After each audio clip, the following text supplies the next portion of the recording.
probably have an early copy, so we're good. All right, it's Okay. preparing its script fill, and I'll let you know once we're headed up here. Okay. Correct. I did. The one posted on the website does scratch the Pledge of Allegiance. All right, you should be all set. All right, we'll call the meeting to order subject to Section 1983 Wisconsin statutes. The first item is to adopt the agenda. Are there any changes to the agenda, Dr. Spicuzza? Not from administration side. Okay. Need a motion? I'll move to adopt the agenda as presented. I'll second. All right, we have a motion and a second. All in favor? Aye. Aye. Aye. Opposed? That carries. Go to item C, recognition of visitors. Is there anybody that is on the call that would care to be recognized? I'm going to take Mr. Flaherty's silence as a no. Oh, So we'll sorry, move- I was waiting to see if anyone spoke. Yep, nothing on our end either. Okay. Okay, great. We'll move on then to item D, good news from around the district. Dr. Spicuzza. Yes.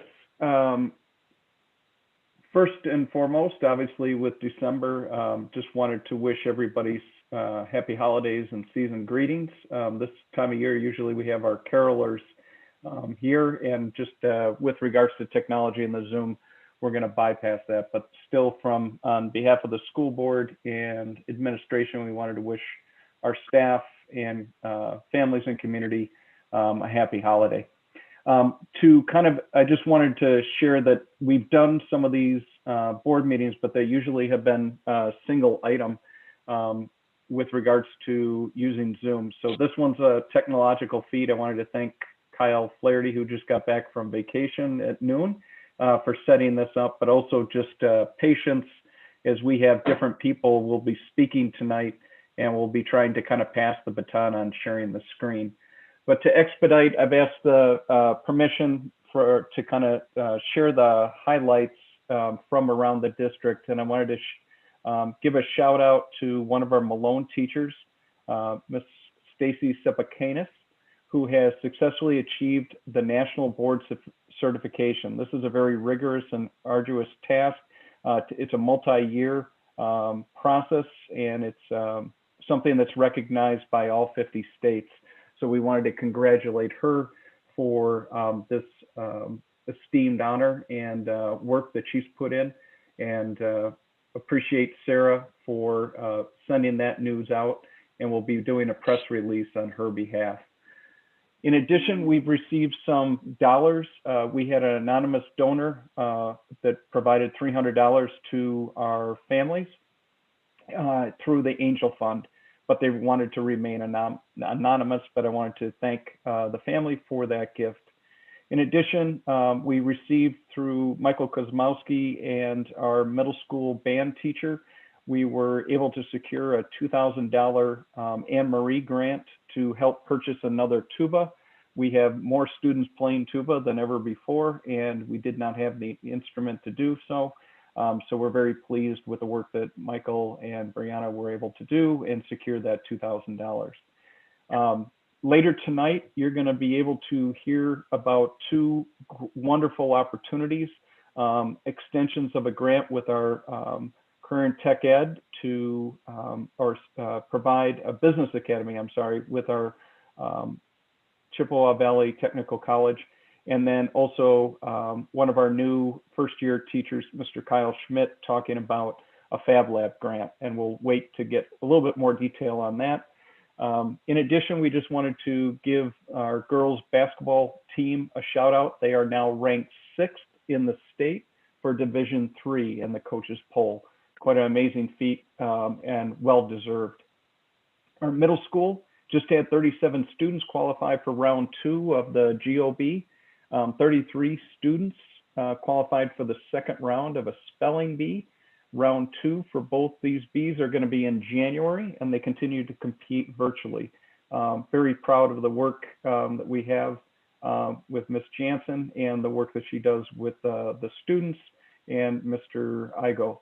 And finally, we wanted to thank or congratulate our students who are participating in an AR reading club, and those are Amelia Berg, Andrew Schiller, Brooklyn Theron, and Carly Wall. And then with regards to Malone Intermediate, we did have Turkey Bingo, was a huge success. Wanted to thank the Malone Parent Group for supplying the prizes. And then MIS started some festive dress days and activities, including some snowflakes.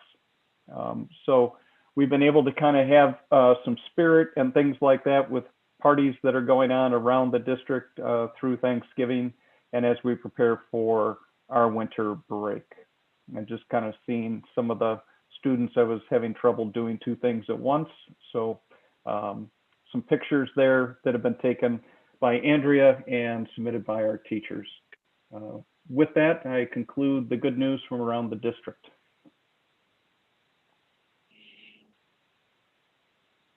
Unmute myself. All right.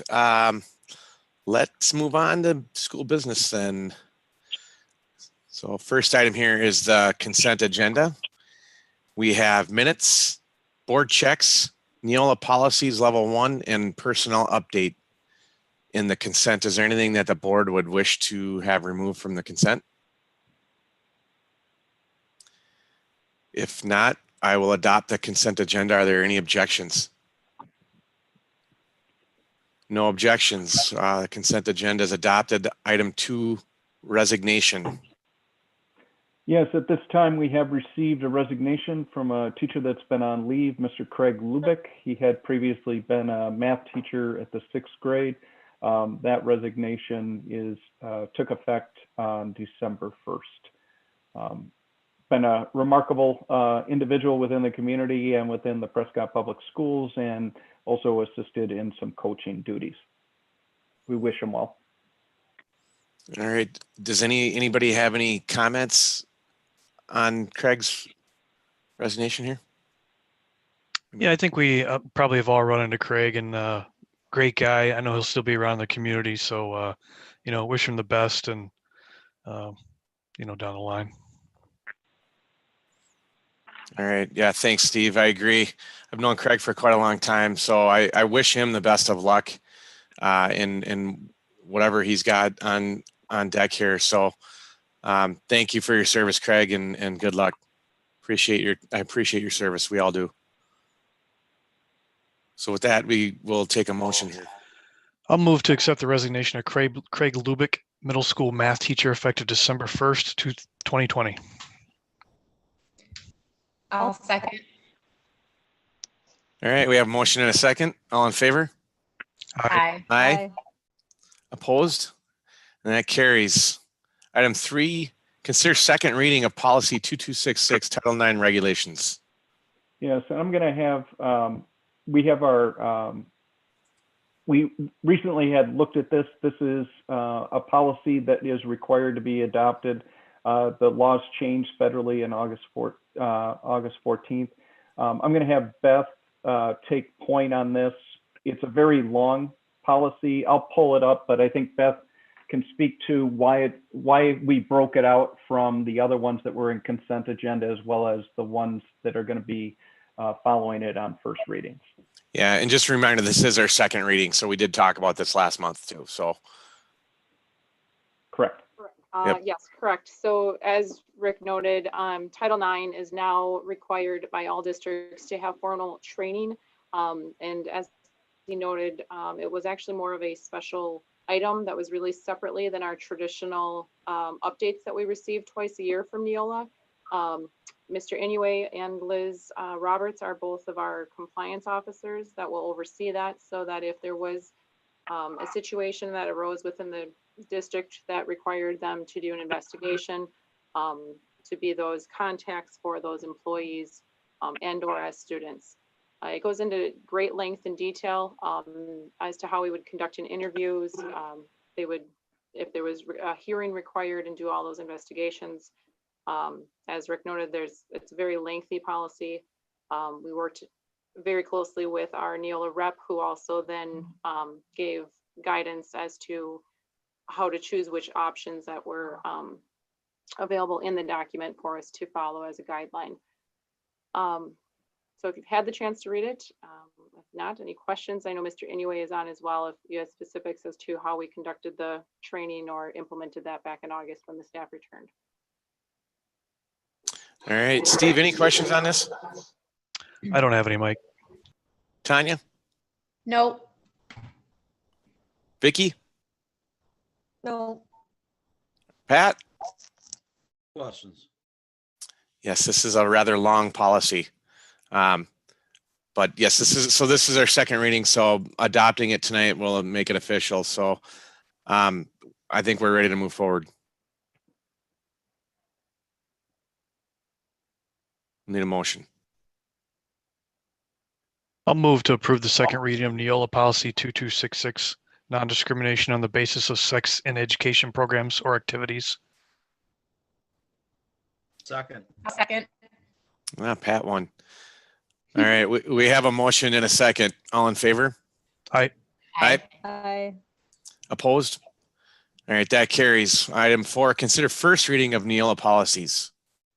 Okay, and one of the things I thought we would do on this one is rather than go through each one, the assumption is that we do the first reading so that both all our staff have availability of looking at the policies as well as the public to give input between now and January when they would be adopted. The first two really are assigned to the superintendent.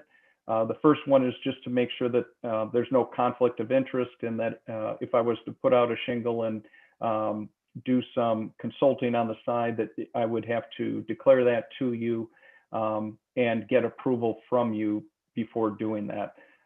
In addition, there's, in case the district administrator becomes incapacitated, what the provisions would be for you as a board to put somebody in place on an interim basis, and then the next steps that you would take. The following three are specific to programs that we're obligated by federal law to provide. It speaks to our English language proficiency program. Mark Inouye oversees that from special services. There are times when students, the next one is about homebound instruction. That can be for any number of things due to health reasons, illness, mental health issues, but it just kind of gives the provisions of what we would look at to grant that. We do have not many, but we have experiences every single year where we have homebound instruction. The next one is just regarding special education programming. Some of it is word changing as the different laws, federal laws come in place, and following up with IDEA. The next policy on outside activities, there's two. There's the 3000 series and 4000 series. Those speak to our licensed staff and non-licensed staff. Again, nothing controversial here. These are all policies that we currently have.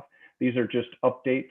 Remember, Neola provides an update every 6 months. We review them internally, and then Beth is the one that takes point and works with our consultant.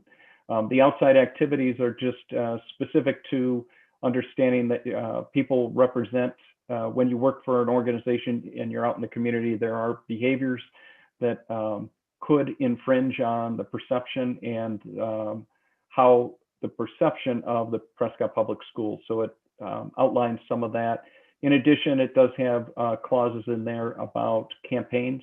And obviously, with the recent campaign in November, and also just when districts are going for voter-approved bonds, it's just what is in bounds and what's out of bounds with regards to affiliations and things like that.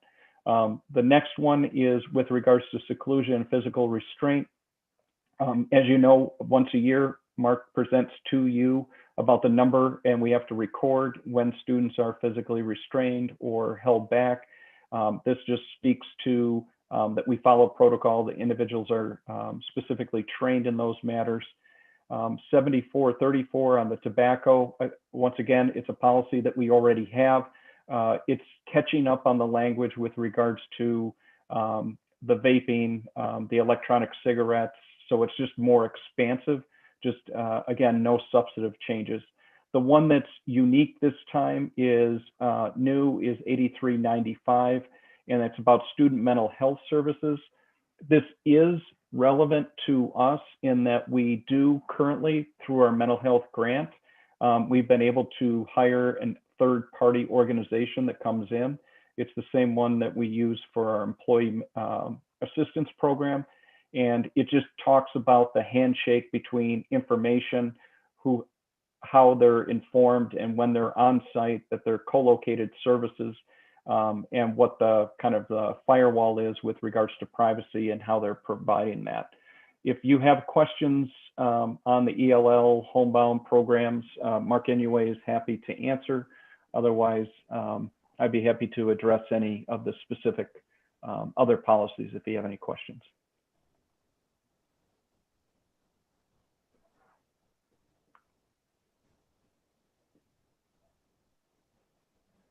Rick, these are all existing policies except for the last one. That's the only new one out of this, right? That's correct. Okay.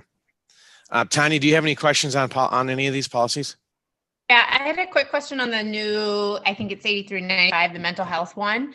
And I'm excited to see that we are adding that in. It's awesome when we're able to have services available for students throughout the day. It helps with having kids stay in school. It helps take some burden off of parents and all that kind of stuff, which is awesome.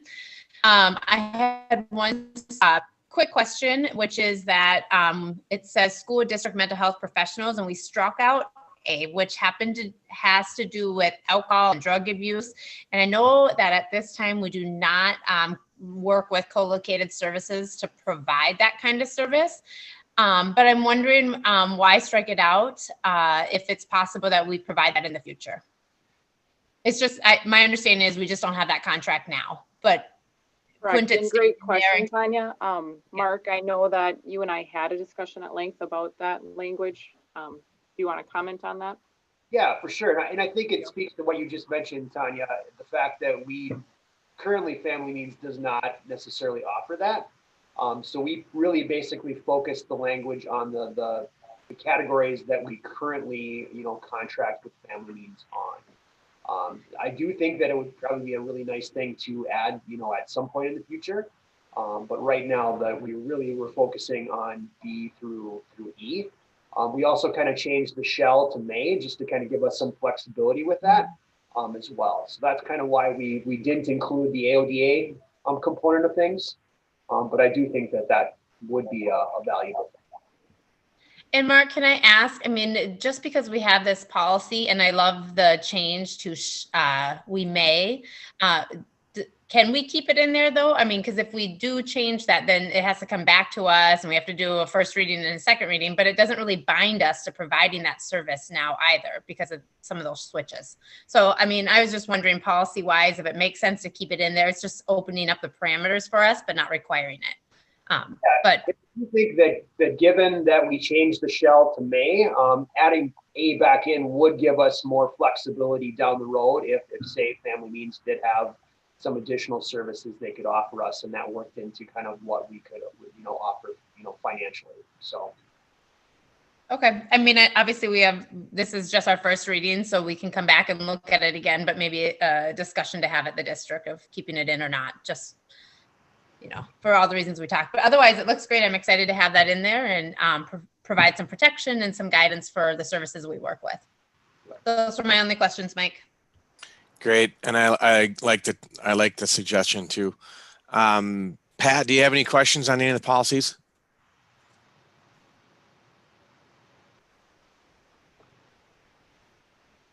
All right. I think you said no.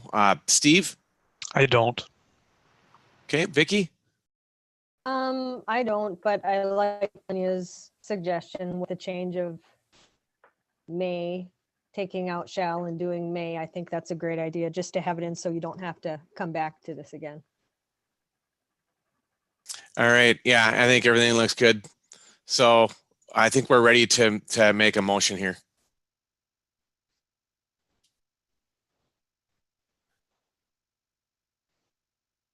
Anybody want to step up? Well, I guess, is this our second reading of this?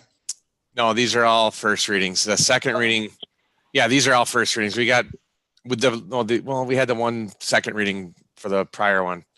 So do we adopt these now? No, nope. No, this is just the first reading of Yeah. these revisions that were suggested in this packet here for Gotcha. So I move, go ahead, Steve. No, go ahead, Tanya. I move to approve the first reading of the Neola policies listed. I'll second it. All right, we have a motion and a second. All in favor? Aye. Aye. Opposed? That carries. Item 5, consider approval of bus bid. Yes, and do we have Tim on the line? I am here. Can you hear me? Yeah, wonderful. Thank you. Just wanted to thank Tim. As you know, annually we go out for bids. He has secured a bid, and we wanted to present to you the option for tonight and some late breaking news on some of the features, right? Yeah, it's that time of the year again. What I'm presenting to you this evening is to purchase a 2022 All-American T3 FE 71 passenger Bluebird from the Wisconsin Bus Sales Company. They've submitted the bid that met all of our specs. Plus, they've added a few things for standard options that are not a part of our specs, which is some really good news. Included in this price is Bendix electronic stability control system that makes the bus handle much better in ice and snow as far as sliding and tipping sideways. I believe it's a very expensive option that is going to be standard on this bid. And they also have included the premium undercoating option, which used to be an additional cost.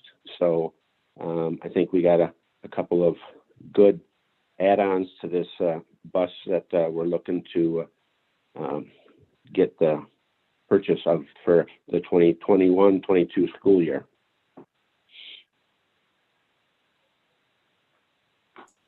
All right. Any questions on? Yeah, let's start with Steve. Do you have any questions on this one, Steve? Hey, Tim, thanks for doing this again this year. I was just curious, you noted that there were 2 bids returned, but we only saw 1. We did have 2 bids sent out, and the one company opted not to return one. I'm not sure why, but they opted out. We haven't purchased from them for 5 years. It might be part of the reason. Okay, I just saw it said 2 bids were returned. Received? No, we did not. We did not receive one from Nelson Bus. So, Okay, well, maybe we just want to clarify that. Yeah, and then go ahead. I was just going to say, just so we've got it clear that we only had 1 returned. And you said you sent out 2? Correct. We have 3 bus companies in the state of Wisconsin that we can purchase from.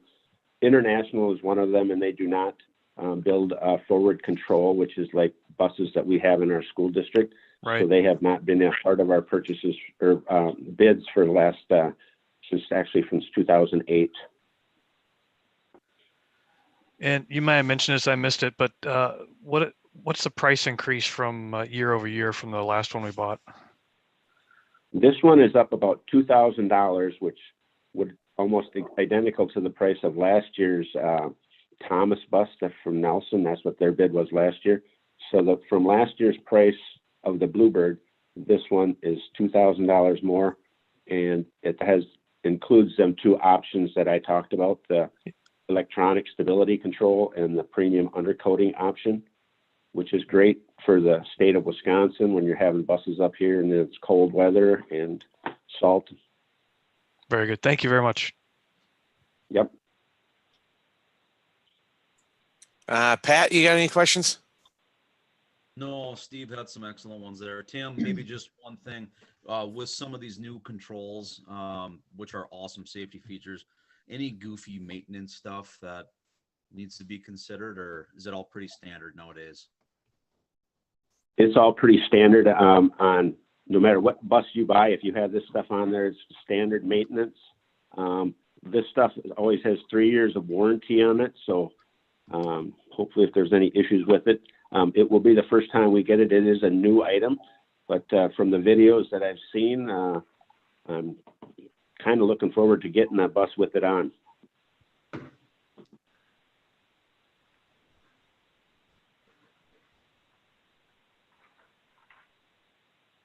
Tanya, any questions? Nope. Vicky? No, Well, Tim, you seem pretty excited about this one, so I think I trust your judgment. So I think we're good. Thank you for doing the research, and we'll see you next year at this time for the next one. You're welcome. Anybody want to make the motion on this? I approved the purchase of a 2022 Bluebird from Wisconsin Bus Sales LLC for the 2021-22 school year to be delivered after July 1st, 2021. Second. All right, we have a motion and a second. All in favor? I, Aye. Opposed? That carries. All right, item 6, consider acceptance of Clifton Larson Allen audit. Yes, I'm going to have Renee Peterson, our finance director, Aye. come on. And she's been working on this since July, and it just received the letter and it was posted to DPI. Renee? Hi. Yes, this audit seemed like it went on forever. Started mid-June, and I was still providing information that they needed right before this letter was sent out. So lots of extra things this year due to we had some extra federal funding that we received last year with the DOJ grants, which pushed us into the next audit category. So we had to provide a few extra things this year, which was a little more prolonged than I thought it would be. Everything went well, all standard, same letter as last year. The only things that we were really dinged on was we're a small school district, therefore there's not a lot of segregation of duties, even though we try to check each other's work and have second eyes checking payroll and second eyes checking check runs. It's just kind of hard to have everything have 2 eyes or 2 authorizations when we are a small school district. So do you guys have any questions? I don't think you want me to read the letter, do you? No, I think that's probably wise. Let's see. Vicky, do you have any questions about anything for Renee here? excuse me. No, I don't. It's a lot of information, that's for sure. But yeah, it looks good. Looks like we're doing the best we can with our small size. So thanks for everything. Tanya? I don't really have any questions. If I recall, Renee, it seems like we get that similar feedback every year that if we could do anything to improve our processes, it would be to add that second set of eyes, to have more than one person touching stuff. And we just don't have the capacity to do that. So thank you for your work with that. I'm sure it did seem like it took forever, but looks good. Well, and the good news is we used a lot of grant money last year, so we won't have that residual this year, so we shouldn't fall in that category again this year, thank goodness. So hopefully we don't have as much information that we got to provide. All right, Pat?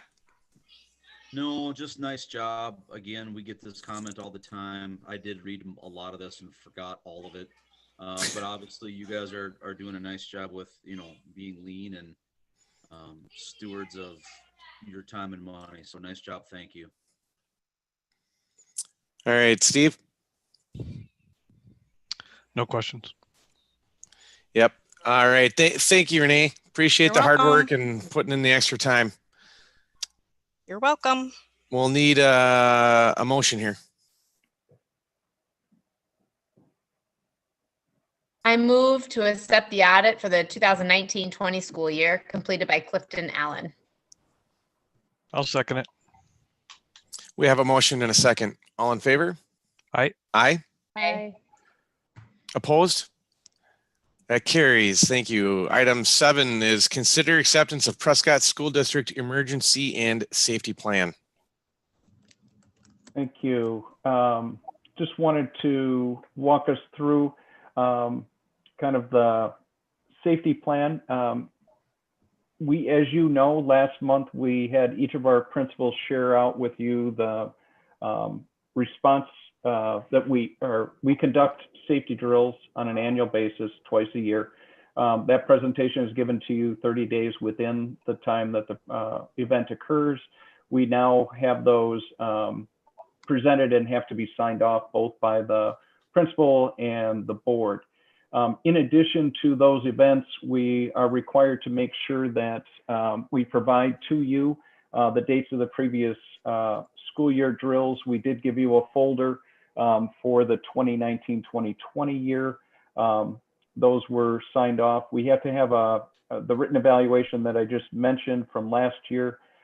We do conduct training on school safety during the back to school professional development days each year in August, and then throughout the year at each site. The most recent date of that you've reviewed our safety plan is required for me to upload. And so tonight is, again, you had a shared folder. We're not going to go through all of our manuals because some of it is proprietary. It is something that it's for us internally to make sure that we understand where our exit points are, where we would have students go to a safe place, and also how we would have reunification. So that was provided for you. In addition, in the month of November, through the Prescott Police Department and our partnership with the school resource officer, Chris Stewart, did walk through each of our buildings. You saw a report of that documentation.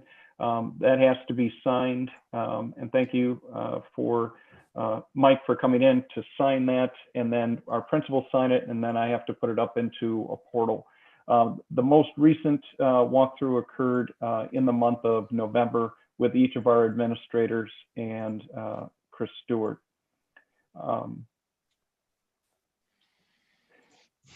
Basically, the safety assessments, we just wanted to make sure that you understand that these are comprehensive plans. It has emergency response teams.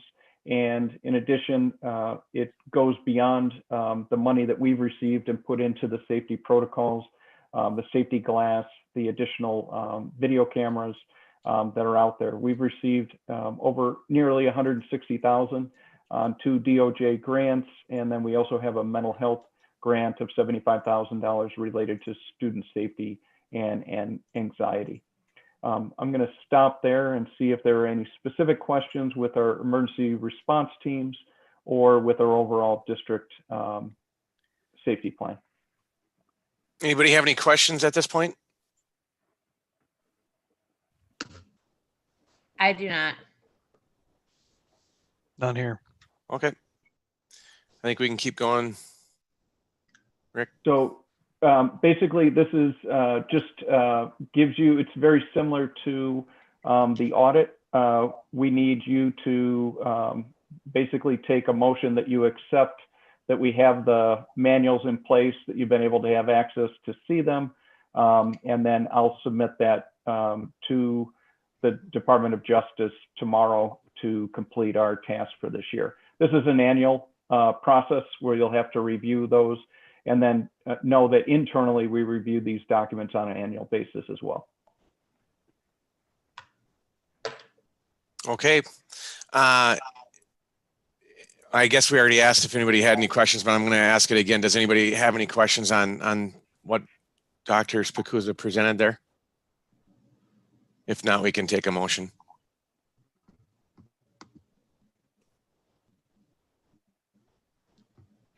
I move to accept the Prescott School District School Safety Plan for the 2020-2021 school year.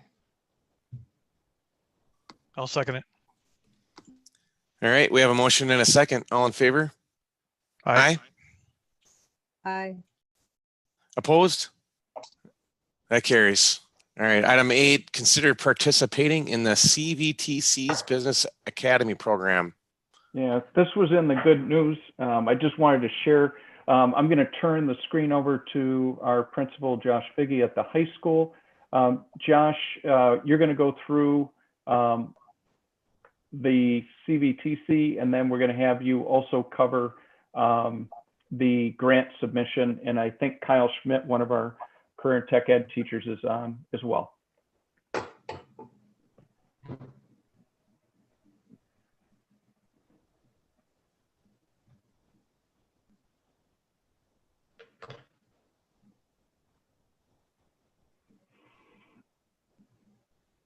All right, can everyone hear me?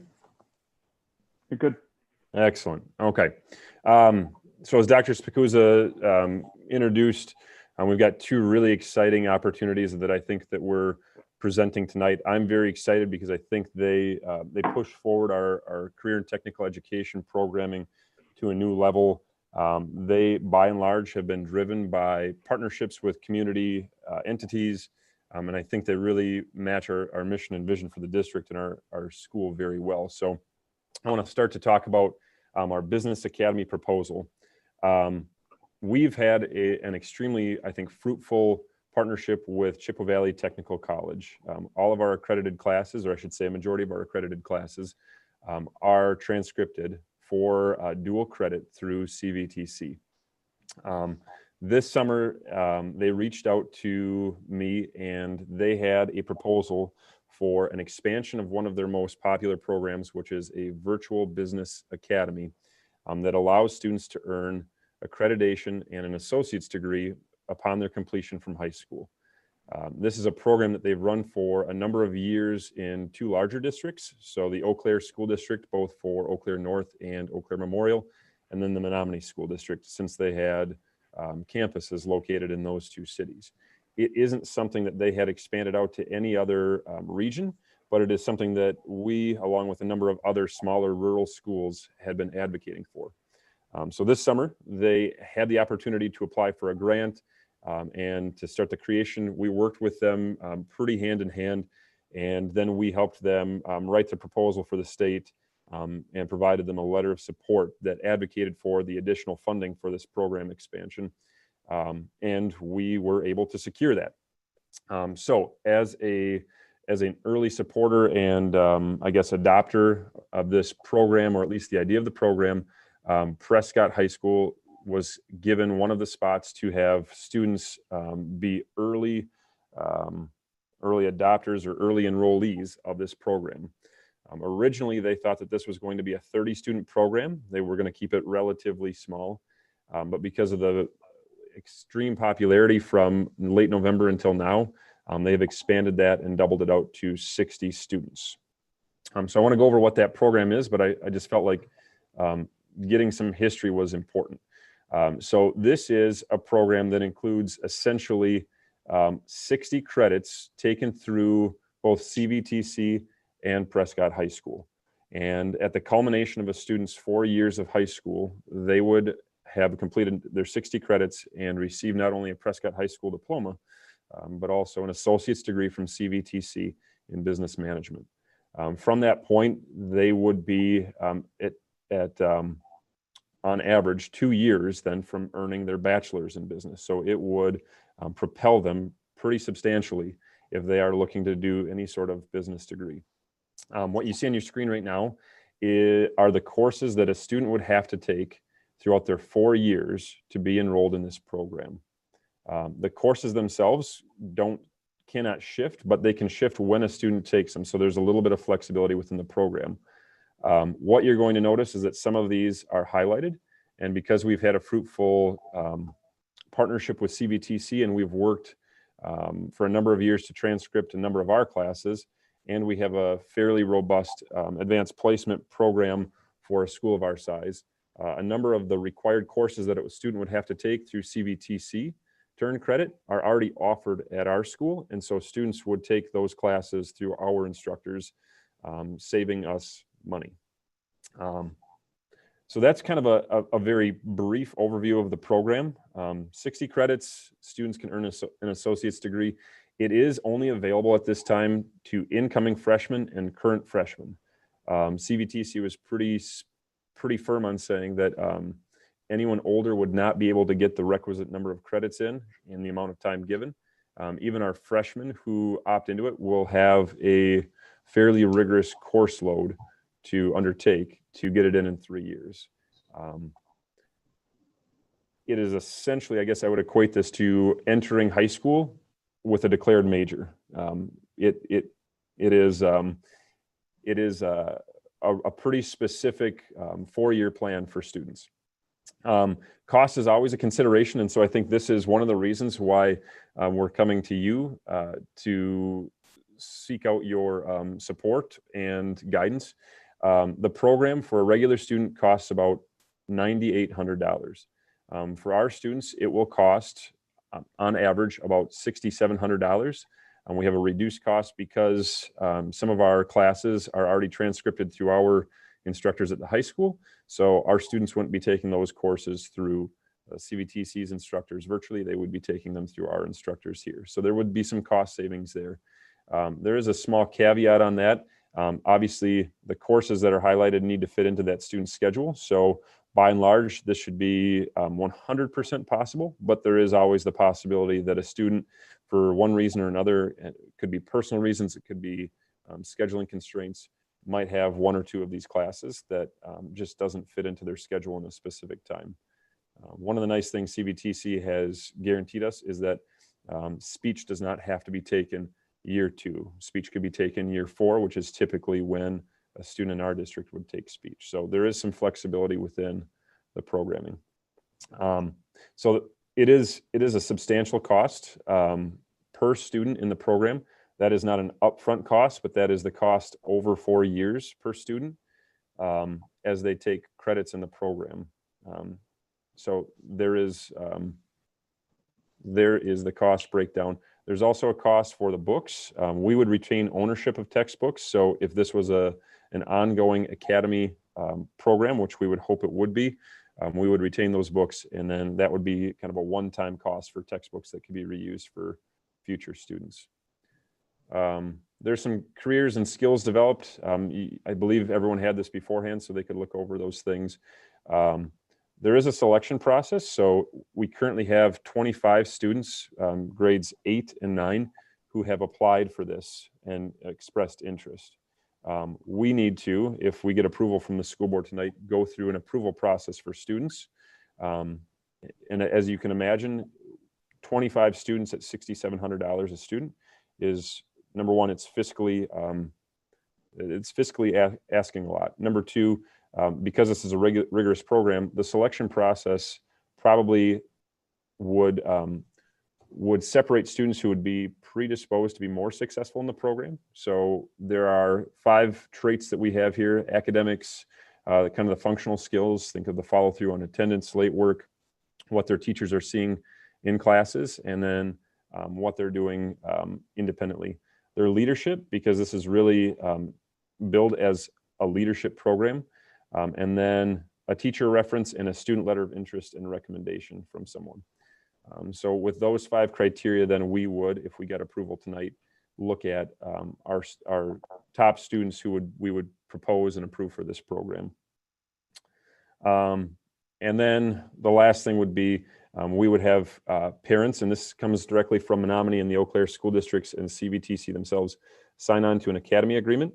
So one of the other reasons why we're bringing this forward is because we had a discussion, I believe at the last school board meeting, about policy requirements with Start College Now and the Early College Credit Program. And currently that is capped at 18 credits. This academy, while different, also runs as a dual enrollment course, and at 60 credits exceeds that 18 credit policy requirement. So there's just a little bit of a difference there that we need to resolve if we're going to move forward with this proposal. But this academy agreement really reiterates what the early college credit and start college now language emphasizes, which is that if a student decides to drop out of the course unexpectedly, cannot complete a course successfully, fails a course, that they are responsible for the cost of that course within the program. And that is coming directly from the Start College Now language that the state provides to school districts, and the early college credit program language that the state provides to programs. So I guess we are looking for your guidance tonight in terms of how supportive, or if we're supportive of this programming. Like I said, we have about 24 students who currently have expressed interest and applied tentatively for the program.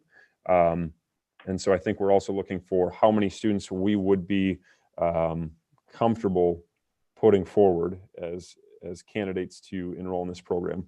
And Josh? Yep. Just a point of clarification too. Even if we wanted to put all 24, 25 students forward, we're only provided X number of seats, correct? Correct. So we are lucky in that we are one of a few districts who get to potentially approve students early, because we helped create this plan and expansion. However, we are not guaranteed any seats at all technically. Those could be taken up by other districts. On January 1st, this program and academy is opened up wide to all school districts in the CVTC region, and the seats will go fast. So right now we are, I don't want to say we're on a short timeline, but we are kind of on a short timeline to put forward viable candidates that CVTC can then either approve or deny.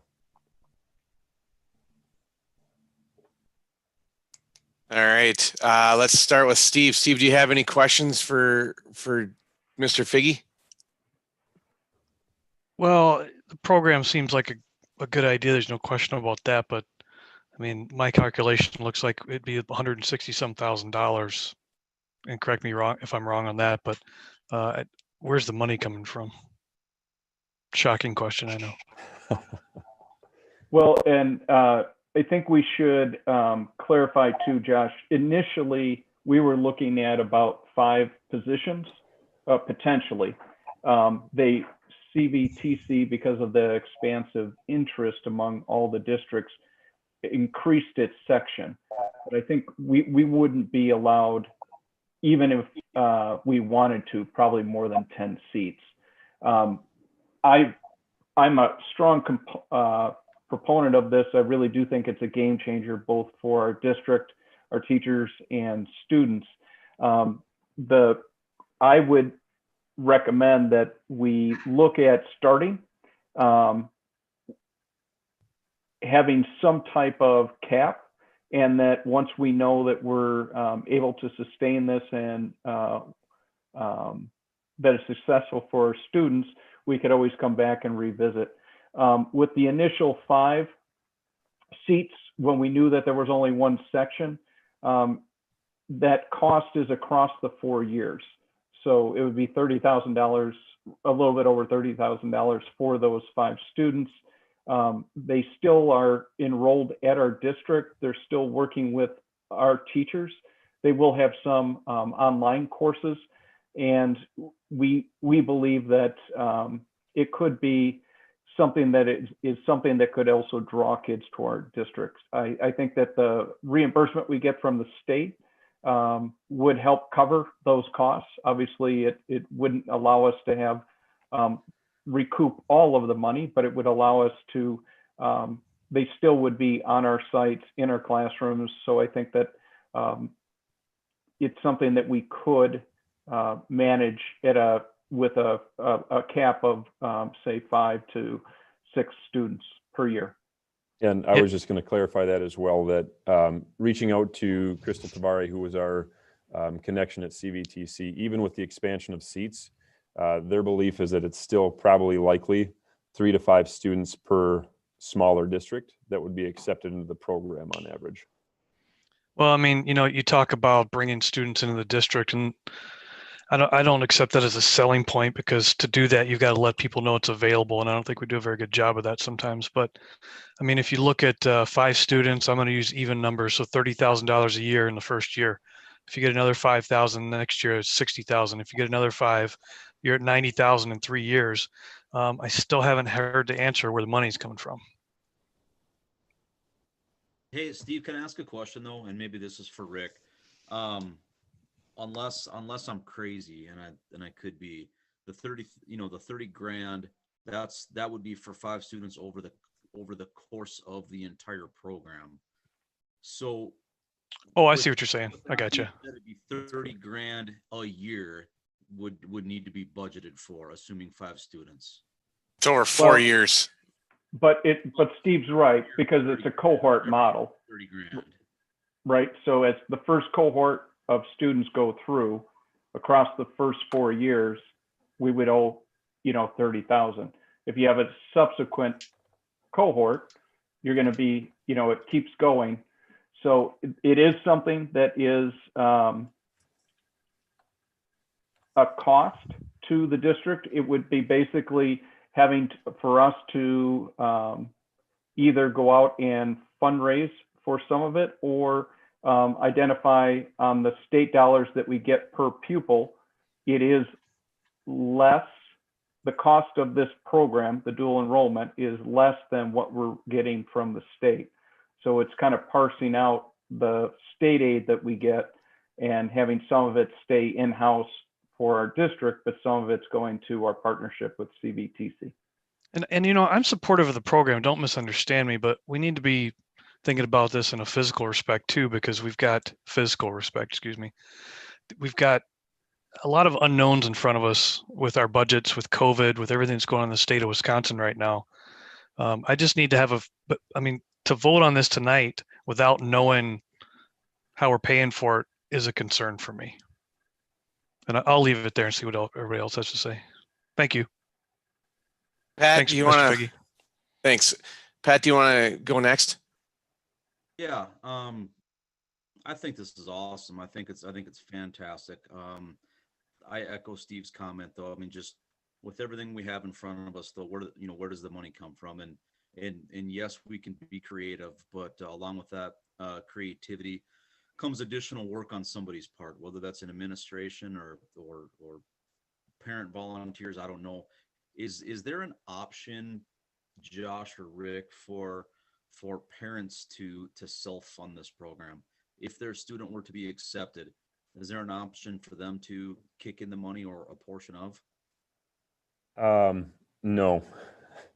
The only way that would be possible, and it would only be a partial funding, and it's pretty spelled out in the ECCP and Start College Now, is if they were only taking the courses necessary for this academy for post-secondary credit, meaning they wouldn't get high school credit, they would only get college credit. We would still be responsible, I believe, for 75% of the cost. The parents would then be responsible, or the family would be responsible for 25% of the cost. Sure. Maybe a follow-up question, and this probably isn't fair to ask, but as a father of a couple of past 8th graders and one right now, what's to think that an 8th grader understands that they're going to make a 4-year commitment to go into business.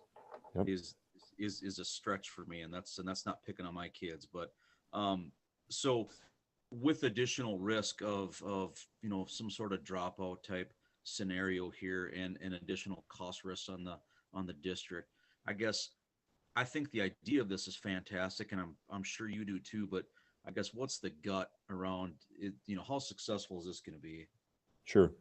Well, let me answer that in 2 parts. The first one is, this is one academy of a bevy of academies that have been rolled out over the past decade from CBTC and WITC and other technical colleges really across the state. If you look at River Falls, Eau Claire, Menominee, New Richmond, they were kind of the early adopters in the region of some of these types of academies that would last 2 to 4 years. Everything from a welding academy to an EMT academy to a healthcare academy to now business academies. these have been going on for quite a while. We are number one because of our geography and how far we've been from a technical college, and the fact that virtual hadn't necessarily been as popular and as well created as it is now out of necessity.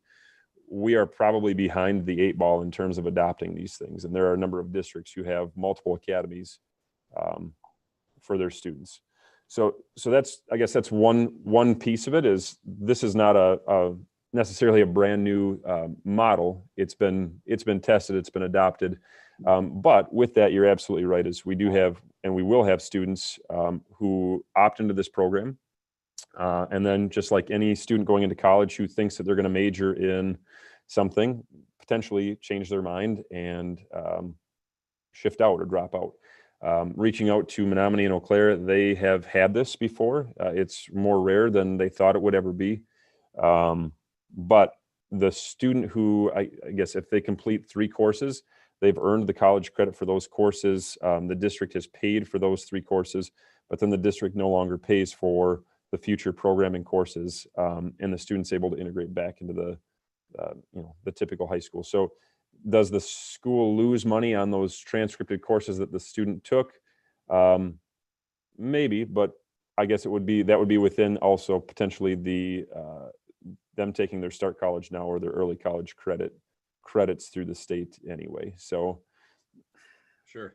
I don't know if we could guarantee that a student wouldn't change their mind, but I do think that that's why we've asked students to write a letter reflecting on why they want to be in this program, why we have asked them to take on the advocacy role. I'll get that word at some point, to reach out to a teacher or a staff member to talk about why they want to be in this program, and then have a letter of recommendation written that outlines kind of 4 core areas that they believe link their life to this program and the relevancy.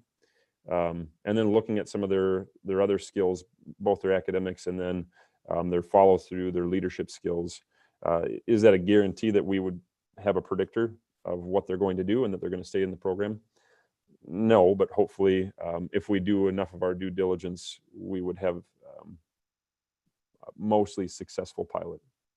Sure. No, that makes sense. And although I think I have some other policy questions, you brought those up too, just about, some of the other college Start Now stuff and credits and limitations we have. Maybe I'll save that for some of my peers here. But my last question would be, if we decided not to approve kind of this partnership in this academy, what type of, would that I think, hinder at all our relationship with CVTC, which I know is important and you guys have worked hard at it. But if we chose not to participate, are we, kind of losing a spot at the table, so to speak?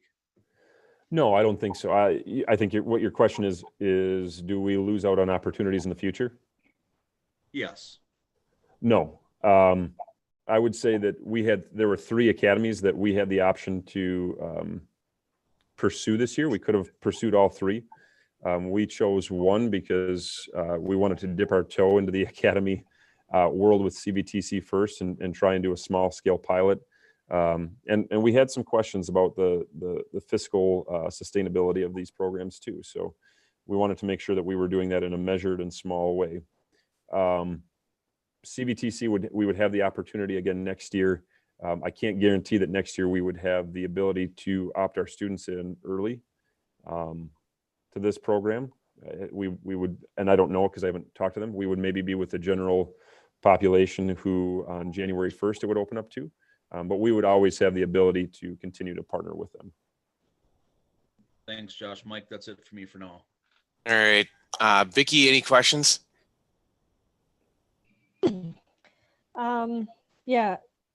So the cost is $6,772 over 4 years. Is that something we pay up front for each No. student, or is that divided out on a yearly basis? Divided out on a yearly basis, or even by credit basis, so semester basis. Okay, so this is one of my other questions, and if they don't get one of the classes in that we provide at Prescott and they have to take it through CVTC, then that is added into what we owe. Okay, That's correct. Yep. okay, I would say that if, and I'm just being completely transparent, if CVTC had made the schedule that you see on the screen rigid, that would be a concern for me. I think, you know, we need to have some flexibility in our scheduling. Looking at Menominee's programming and Eau Claire's programming, you will see that this sequence of courses is very different for both of those districts because they've structured it to work for their students. So CVTC is guaranteed that we can shift things around. So I'm less inclined to worry about students not getting courses and not being able to schedule them in. okay. But it is a possibility.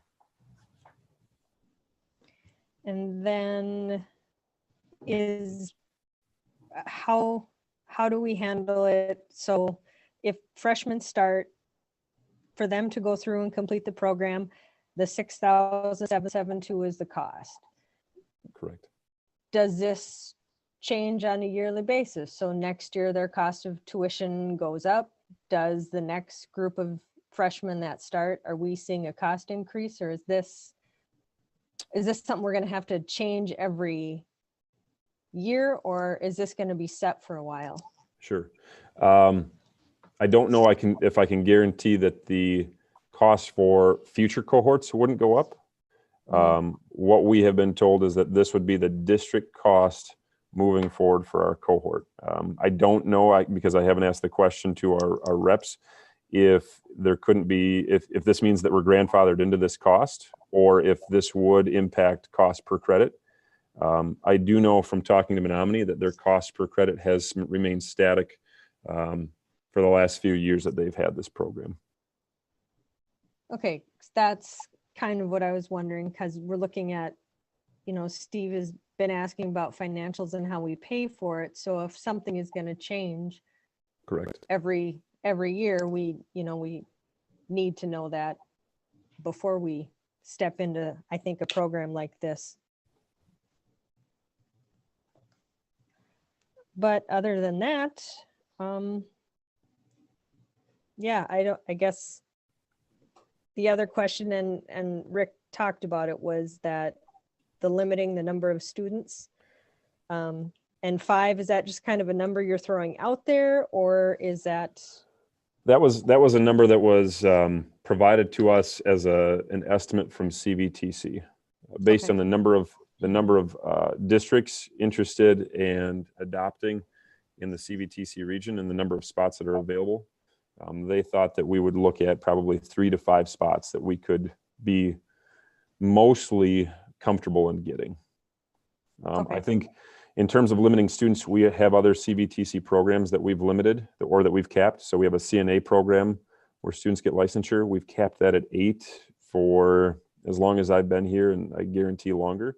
So I do think we do have a precedent to say that we have programs that we use similar metrics to what I laid out below to cap and to select students who would opt in or be approved for the program. Okay. I think that's all the questions I have. All right, thanks, Vicki. Tanya? Yeah, I mean, I have some similar questions, and I heard some of the answers. And one of the things, Mr. Figge, that I heard you mention is that we're kind of on a tight timeline with this. Can you tell us more? If we were to come back and say we want to consider this next month, is that too late for us, or what does that tight timeline look like? Uncertain, but likely. My gut would tell me, based on the fact that they had to increase the program numbers, my gut tells me that if we came back late January, we would not get any seats in this program. Okay. So it sounds pretty imperative that we make a decision tonight if we're going to move forward. And then Pat brought up whether or not families could pay for it. And I know that they can't, because we have to have free and appropriate access to everybody. This is regular credits, but could they pay for things like textbooks and stuff? And one of my questions there is just saving a little bit of costs for the district. And also, I know textbooks change from time to time and stuff like that. And it's required material, so I wasn't sure. We can't require them to pay for it. We have to do it. Okay. And then the other question, and this is about policy, and I know Pat brought that up a little bit, but so I can't remember, was it 16 or 18 credits that we have in our policy right now that kids are required to do? 18. Okay. 18. And how many credits was this going to be in total for the 4 years? 60. Yeah, that's what I thought. I heard you say that, Josh. Well, that's great. So this, I mean, compared to our other programs, it's definitely a much more substantial cost and commitment for us. And so when we look at that cap of 8, I can definitely see where we would cap this at a lower number. And Rick, that kind of brings me back to just a question for you, which has to do with what Steve brought up, and I think we've all kind of thought about, which is where do we find the money for this? And have you looked at the budget? Is it something that you're able to put in the budget right now? And if so, how many kids do we know we can sustain? Because Josh, you also brought up sustainability, and we're not going to offer a cohort and then find out a year later that we can't really do it. And so I want to be really, really safe and responsible about that. And if it's not 5 kids, that's okay. If it's 2 kids, that's okay. I just really want to know, looking at our budget, what do we know we can sustain? And yep, we're going to get some funding back from the state, but that also pays for our other staffing needs and all that kind of stuff too. So I know that it's not even really coming close to touching on it. But Rick, did you look at the budget and a little bit about this and what we could sustain? Yeah, let me start with the 24 applications blows us away, because when we had looked and talked about this, we didn't think there would be that much interest. So really kind of excited for this opportunity and partnership.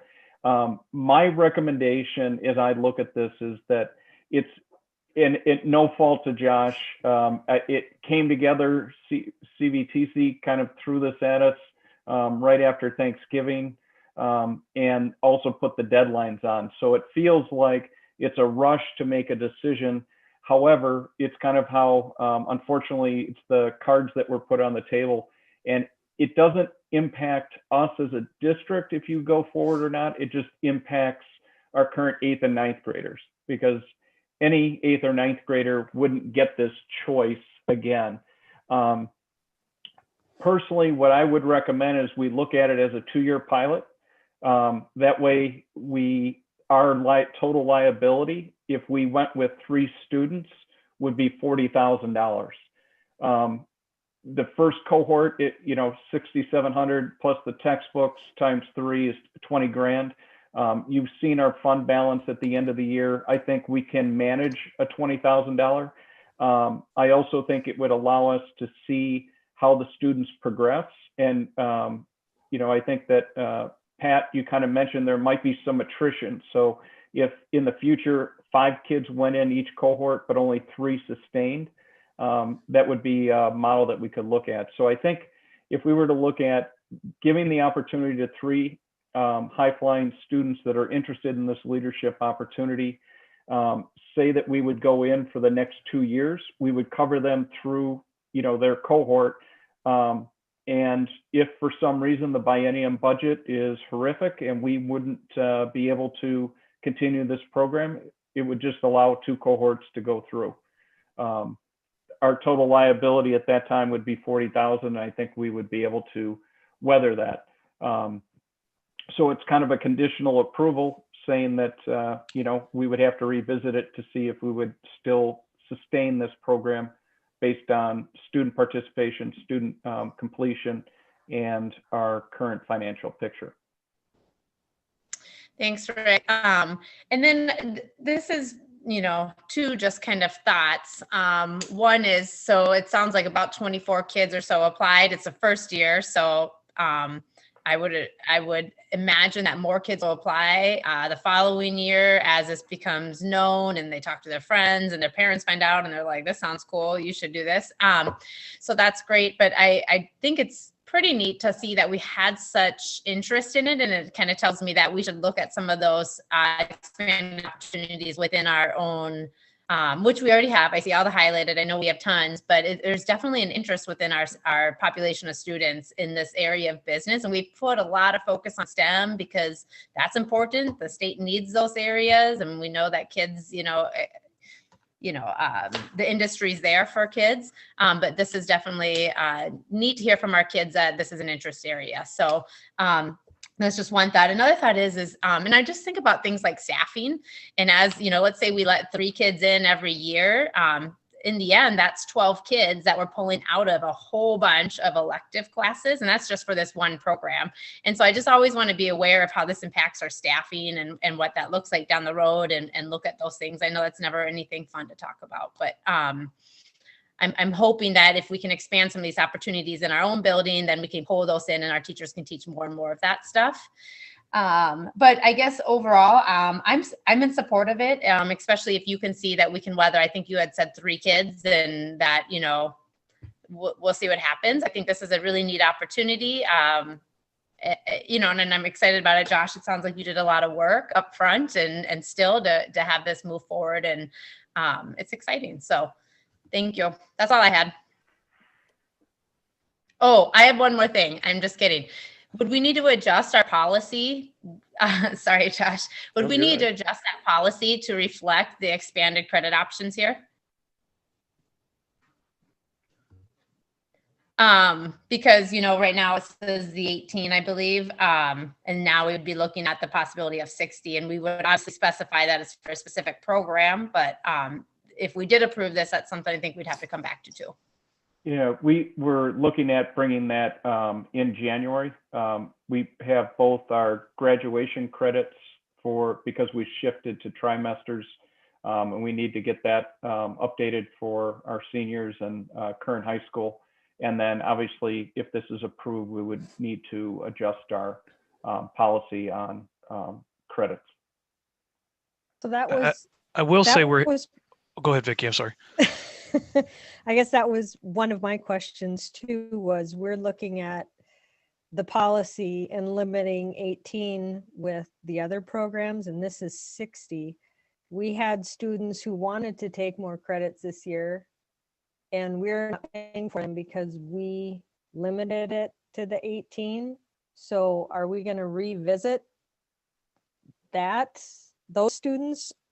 I guess my question is, yeah, how do we make this program okay with the 60 credits where the other ones were limiting, saying, well, no, this is all we can do for you? It's a good question. We kind of hitting a slippery slope again in the same situation where we're trying to go around a policy. It's a good point. Rick, do you know, can we investigate that with Neola to see if there's any policies around academies and how that works, and possibly bring something in to review next month? Yes, absolutely we can. And a little bit of the distinction between the two is obviously that students through this program walk away with associates in business. Yep. Where the other ones are kind of college transcripted, but go ahead, Rick. Josh.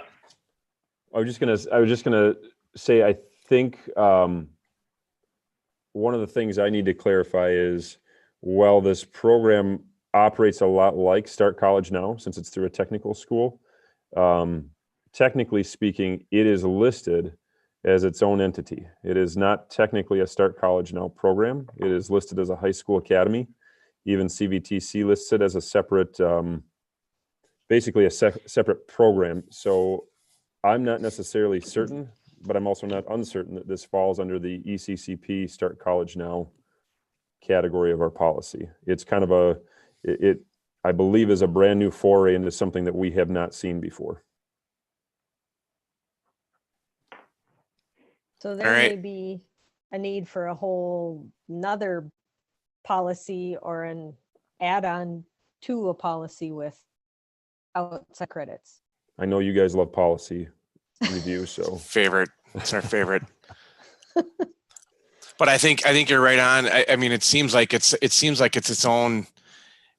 own entity, you know. So perhaps it's a minor change to one in addition to another type of policy. So I think if we can task Rick and you, Josh, to see if there's anything that's out there already that we can pull in from Neola and kind of use that as a guideline, I think that would be a way to not circumvent, you know, going around policies, to make it, you know, to make sure that we are following policy, I guess. That's a good point. I've heard everybody have great questions. I'm on board with it. I do share concerns about how we're gonna sustain it, how we're gonna fund it. I would like to. I like Rick. I like your idea of a pilot and try it for a couple of years and see how it goes. You know, dip the toe in the water, as Josh said, and see how it goes for, you know, the first couple of years. And if we have to, we can pull the plug and let the others go through gracefully and get, you know, hopefully get a degree out of it. But it's at a small price. I think this is something that does make us more competitive. And I definitely, I'm for it. And hopefully we can, you know, come to an agreement tonight for you. Rick, it's really, I mean, it's on you. You're the one that's running the budget. If you think you can squeeze some dollars this year and then come 21, 22 and you're working on your budget, you know, you'll be able to kind of step back and look at it holistically and see if it can fit or figure out how to make it fit. I think I'm fine with that. So Rick, Mike, I was going to make. Oh, go ahead, Tanya. Steve. Well, I just want to make a couple more comments. Go ahead, Steve. I'm going to vote no for this because I've got fiscal concerns. I've got policy concerns, and nothing against the program. I think it's a great program. Mr. Figge, I appreciate the work that you always put into this sort of thing. Your passion's fantastic, but I really think pushing this through is premature based on what we really need to know. When you think about the money this district needs to be spending on other things, again, I don't mind paying for it, but we need to really understand how we're going to pay for it, especially if we're talking about doing referendums next year. Thank you. Steve, that kind of goes on to what I was going to comment to, which is, Rick, can you clarify what budget this comes from? Because it's my understanding that we have different budgets for different kinds of things. And we did just talk about referendum, or at least put out a survey about it. And can you talk about the pockets that this kind of program would come from budget-wise? Yeah, and Renee, if you're still on, it would have to come out of the, you know, the annual fiscal budget. And so we get per pupil aid, and it comes in, and we would just deliver it through our curriculum budget. Usually is Fund 10. The only other aspect would be if, again, on a pilot, and not saying that this is the best way, but you know, you do have a fund balance if you wanted to move forward. All the questions are valid. And I think that those are the things that we have to kind of weigh. It might be the perfect program, just not the right time. And so, as I always tell my administrators, you know, you need all three. It's both, you know, the right time, the right thing, and the right support. So I think either way, we'll be able to come back and give you more information in January and keep it going. And happy to track down any other questions that you may have about this program, either now or in the future. Rick, do you want me to chime in, or you handled it? It would come out of Fund 10. There's no new money anywhere, but yeah, you'd basically be robbing Peter to pay Paul. It would come from somebody's budget to go into that budget. Correct. And you know, and the issue that we face, and it's a real issue, is that the biennium funding for the next 2 academic years is going to be tough, and it's not promised.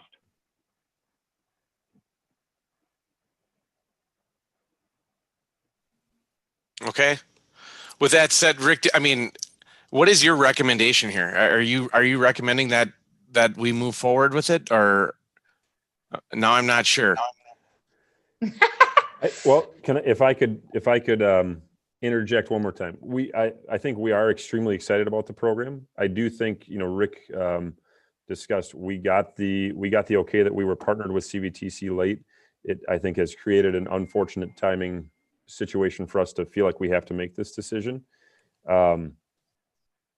I do think that if we need more information, it's possible that we could wait until January to try and see if we have answers to the questions, or maybe this is a start to say we need more information for you so that next year we can try and partner into this program. Our 8th graders would still have the ability, if we decide to move forward, that they could, they would still have the ability to apply for the program next year as 9th graders. We only have 5 current 9th graders who have applied for the program. So they would be the ones that really lose out on the opportunity. But of the 24, they're 20%. So.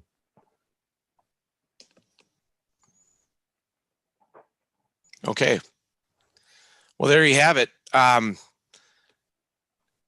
We're at a point where we would want to make a motion here or not. So if there's further discussion, we can have it after a motion is made. Again, I still stand by it. I'm for it. I think if our superintendent is comfortable trying to squeeze out dollars out of the current budget, we have had budget surpluses on an annual basis over the last several years. I know we have budget challenges coming up, and there's budget challenges every year. But we still seem to manage to put money away into our fund balance on a yearly basis. If we're fine not moving forward with a motion, I think that's fine too. But I just my vote is I'm for it. So if there's anybody that would like to make a motion, we can have further discussion. If anybody else is. Would we, how about this? If there's no motion to be made, do we want to have them, are we instructing them to, we table it for January with more information than we would have another opportunity to approve it? Mike, I'm not sure I've ever been on the board where we got to a point where we didn't make a motion. So if you're for it, can you make the motion and then we vote? I mean, I don't know where we go from here. Well, let me just get back to my business agenda.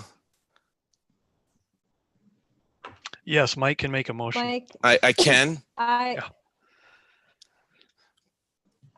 guess I. If the almost- consensus of the board is to hold off and they want more information, though, there's no point in making a motion. I feel like the board is for it. We just want more information. That's kind of where that seems to be the consensus. Isn't that why vote though? I mean, I'm just wondering because I mean. Well, I'm so- sorry, Tanya, I missed you. I missed that. Isn't that kind of why we vote though, is to see if we're wanting to move forward or not, or if we need more information or? Well, it sounded like there were some unsures. So the parliamentary piece of this is really, there's a consideration for a motion in business. You don't have to make a motion. If someone wants to, then we vote on it. If not, we move to number 9. Right. I'm trying to get a board consensus here if we need more information or not, if we're ready. If we make a motion and it fails, does that mean it's dead in the water, or do we want them to come back in January with more information for us? Hey, Mike, can I ask, can we kind of summarize what the additional information we're looking for? We have a policy thing that we need to figure out, but what other information are we looking for? It sounds like there's budgetary concerns. We want to know where the money's coming from and what it's impacting. And then moving forward, what does it look like for sustainability? Does that sound right, Steve? Yeah, I would agree with that, Mike. So Rick, do you think we could get some of that information teed up for January? And if it's not too late, I guess if it puts us where we can't do the program this year, then I guess we're out of luck, but it puts us in a position for next year, I think. And then this can come back to us. I got a weird one for you here. I personally would be fine with making a motion and voting on this yet today, but I'm really curious about the next item on our agenda, because I think, unless I'm looking at this wrong, is also financial related, and it's also curriculum related. Yep. And yes. I would kind of want to hear about this first before I voted on money right now. Interesting. I'm not Not sure what the rule is on that. If we can move that down to vote on it after we have discussion on number 9. You know what, Mike, we can. I'm foggy on the exact, it's not technically tabling, but if we want to use that terminology, we can. And we can table number 8 until after discussion on number 9, if that's something the board would like to do. Correct. Okay. It's kind of hitting pause allows you to come back and recycle or not even pick up until a later time. They're both agenda items. They're publicly listed. We're just, to consider both, equitably. I can't say that, sorry. Maybe we need to talk about both.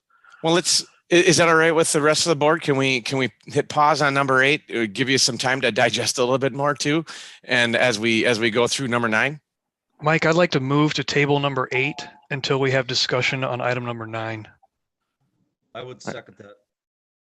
All right. We have a motion and a second to table number 8 until discussion with number 9. All in favor?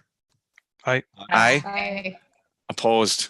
That carries. Let's move to number 9. Consider Fab Lab grant submission for Prescott High School. And Josh, do we have Mr. Schmidt with us tonight? Yep, I just signed on. All right. Well, welcome. Why don't you just quickly introduce yourself? You are a first-year teacher here, and just a quick introduction to our board.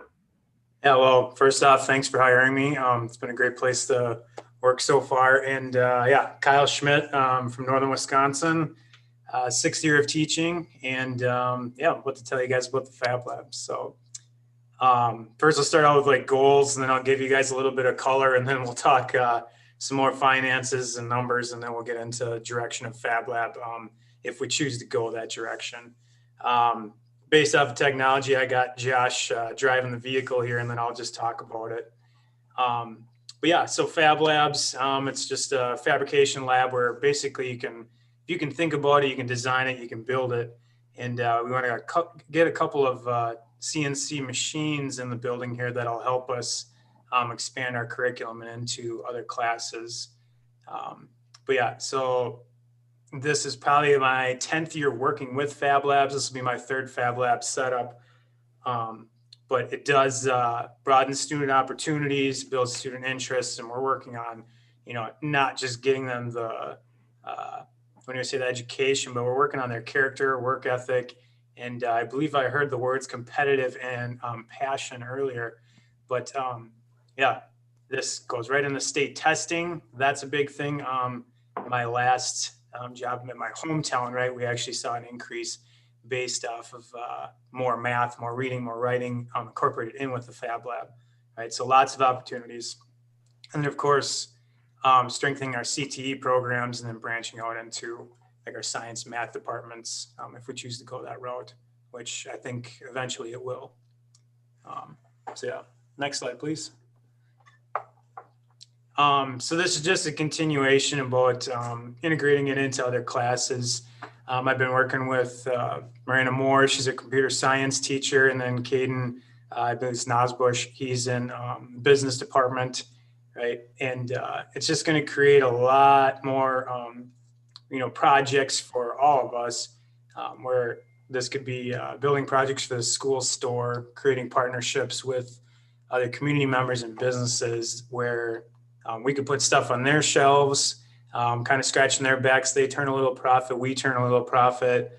And then whoever's buying the stuff is also getting a take home. So it's not just an exchange of here's some money and, hopefully hope for the best. Graphic design. So we have a lot of technology already in the building. So we're kind of set up to just get the tooling. And then it's basically, hopefully just a hook up and go after that. So then next slide there, Josh. This is a class where it's a freshman base class and we're just working on 21st century skills. And I'm going to try and make this slide a little quicker, but we usually start off with just some basic CNC programming where they're doing woodworking. They're playing with tolerances. They have to make a cutting board that's perfect size within a 16th inch tolerance. And that's that lower left picture there. And then they learn to use the laser engraver. So it's easy placement. It's a downloadable image of their choice. It's not too difficult, but it gets them comfortable with this is how I can build something. This is how I can use a CNC machine to pretty it up a little bit.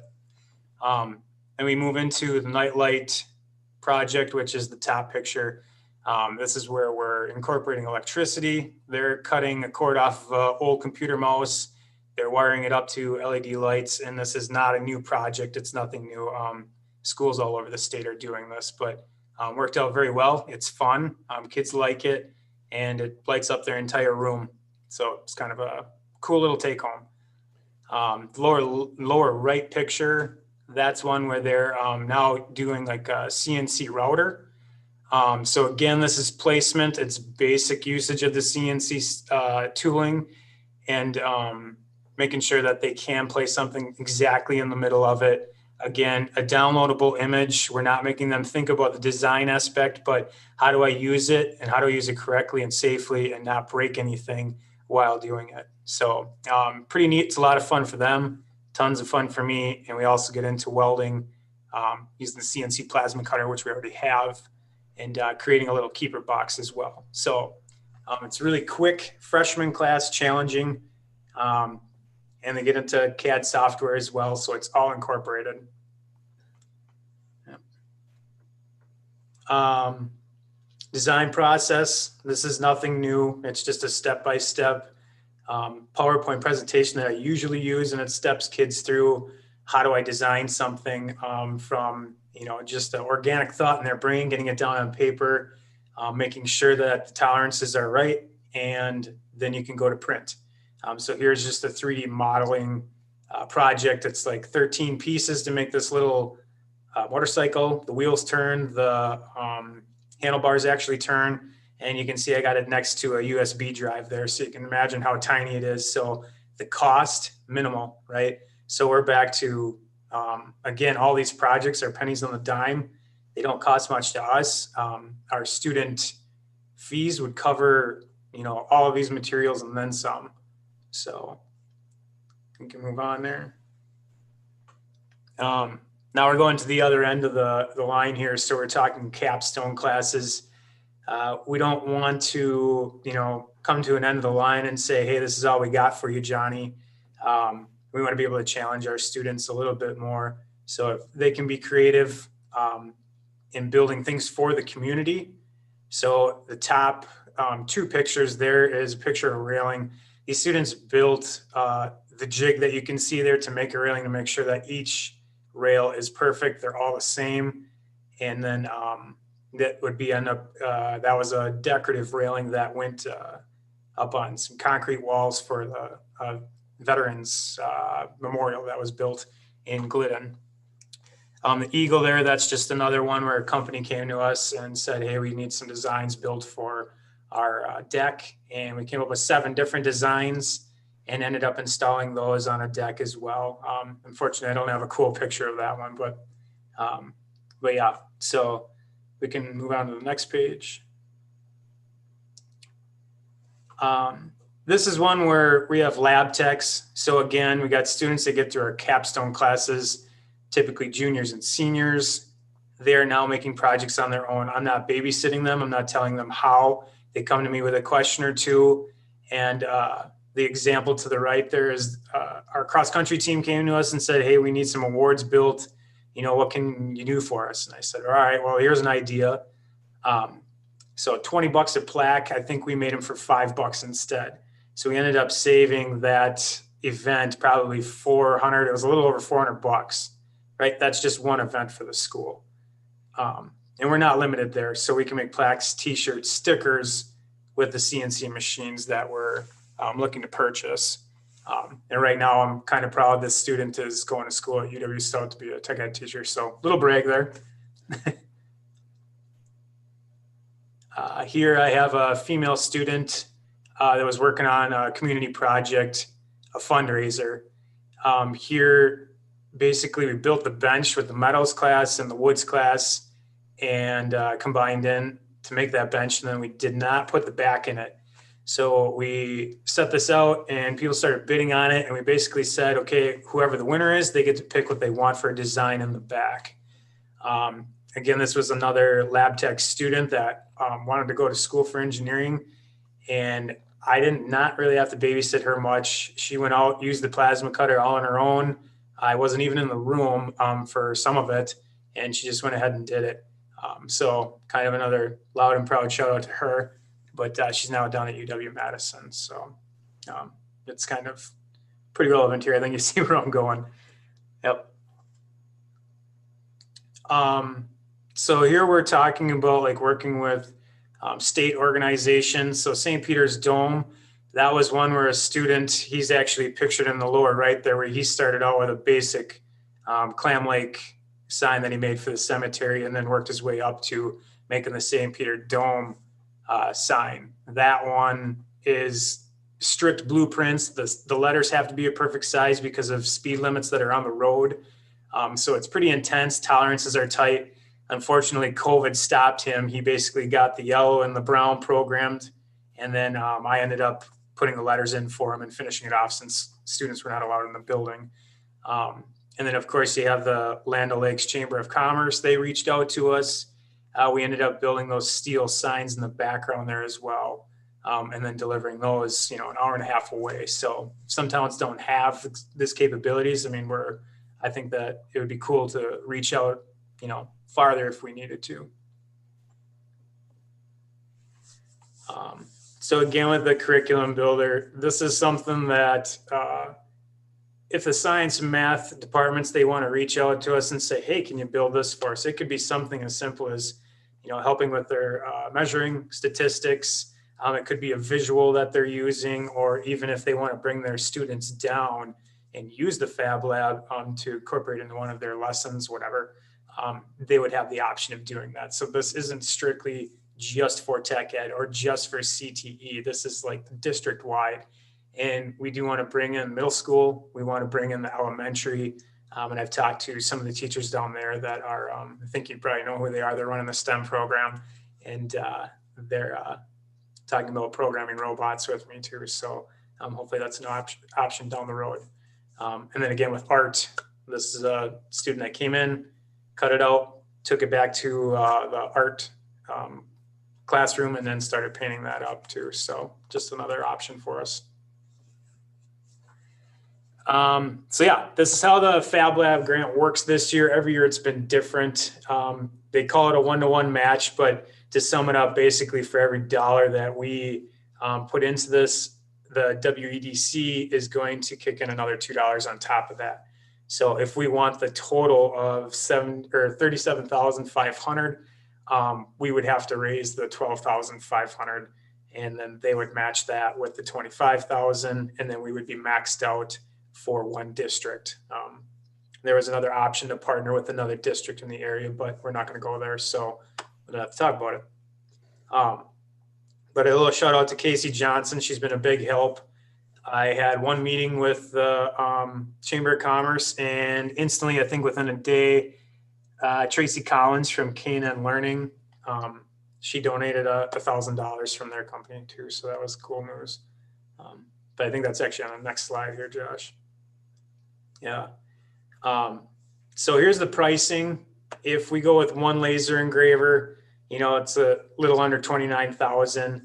And then a vinyl cutter, that's the price for just one. We're thinking about going with two, because then what would happen is we would have the option of putting them in the business room. It could go right into our school store possibly.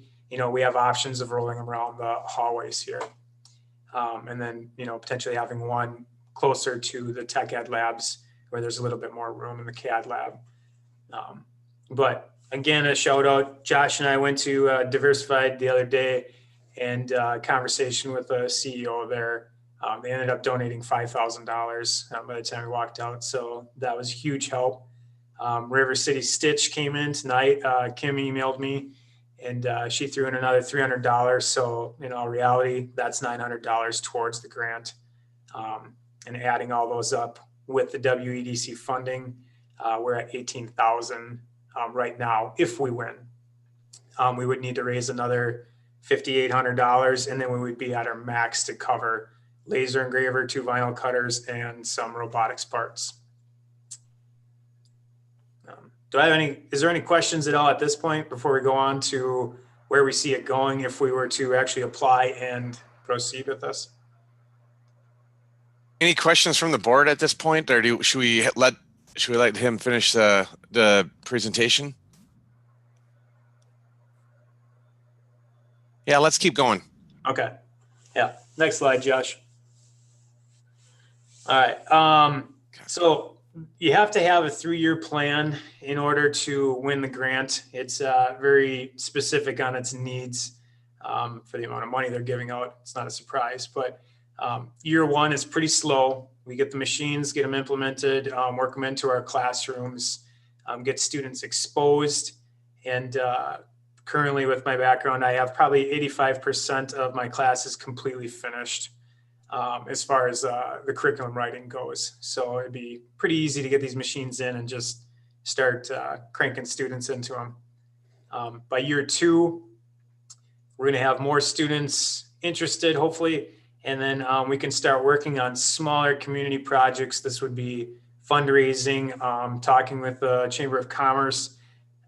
They've probably got about 200 projects lined up for us already, anywhere from making signs to fundraising opportunities for them and for us. So it's kind of a cool opportunity to talk to them about all that. And then by year 3, we'll have these machines fully set up, and then we're to a point where our freshman classes are now sophomores, juniors, and leading into like lab tech positions where they are now in the classrooms. They're helping me. Some of them are doing side projects in their free time, and that would be where we come up with the extra time to work on community projects or help steer some of the courses as well. So, yep, next slide, please. And then by year 5, this is kind of a cool time. Most of our students are going to be, 3 to 4 years, depending on what classes they have taken throughout their 4 years of high school, right? I don't want to beat the fundraising functions to death here, but keeps popping up. Our curriculum strengthened, so hopefully we've got math, science, whoever wants to be involved is involved. Again, I think that's up to the district, up to the teachers in our other buildings, whether they want to help out or start implementing this into their classrooms as well. And then, yeah, hopefully by this time too, this is where we'll have funding built up, where we can start paying for a lot of, the toolings and expendables and any advancements we want to make. Like the laser engraver, like the filter for that probably lasts, I think it was like anywhere from 500 to 1,500 hours, and it's $200 to $300. By that time, the funding raised will replace a lot of these little items.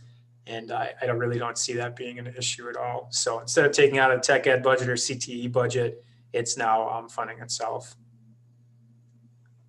And that is my last slide. So any questions? All right, Pat, you want to start us? Any questions or comments? I don't have questions. That was awesome. I appreciate it. Pretty cool stuff. I frankly pretty excited about it. One of the things and maybe I just misheard you said, win, the grant.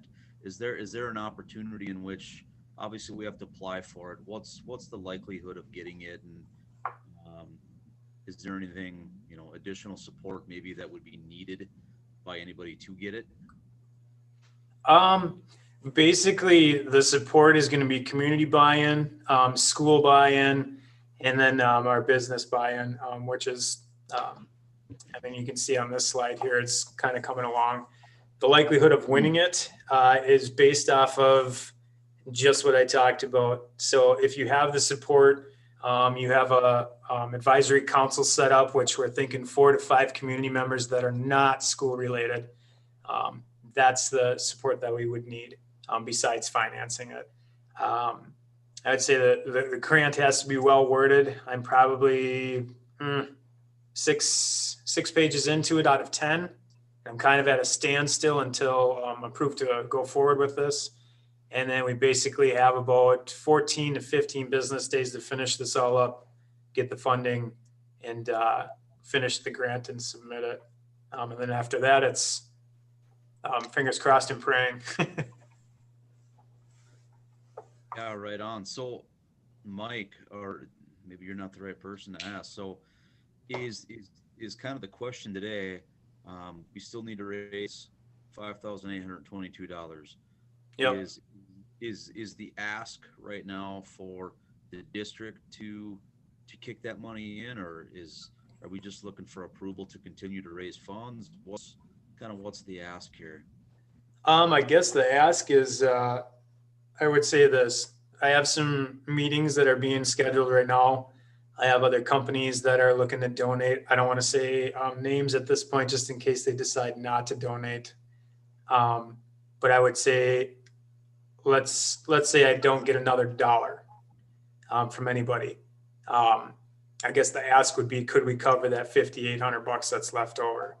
I don't see that being an issue or the thing, but I would say in the next week, I would probably ask for the rest of it, or the remainder, to be covered, since we're kind of in a time crunch. I think one of the other things that the grant requires, correct me if I'm wrong, Kyle, is a letter of support from the school board, just saying that whatever the difference is between community partnerships and funding.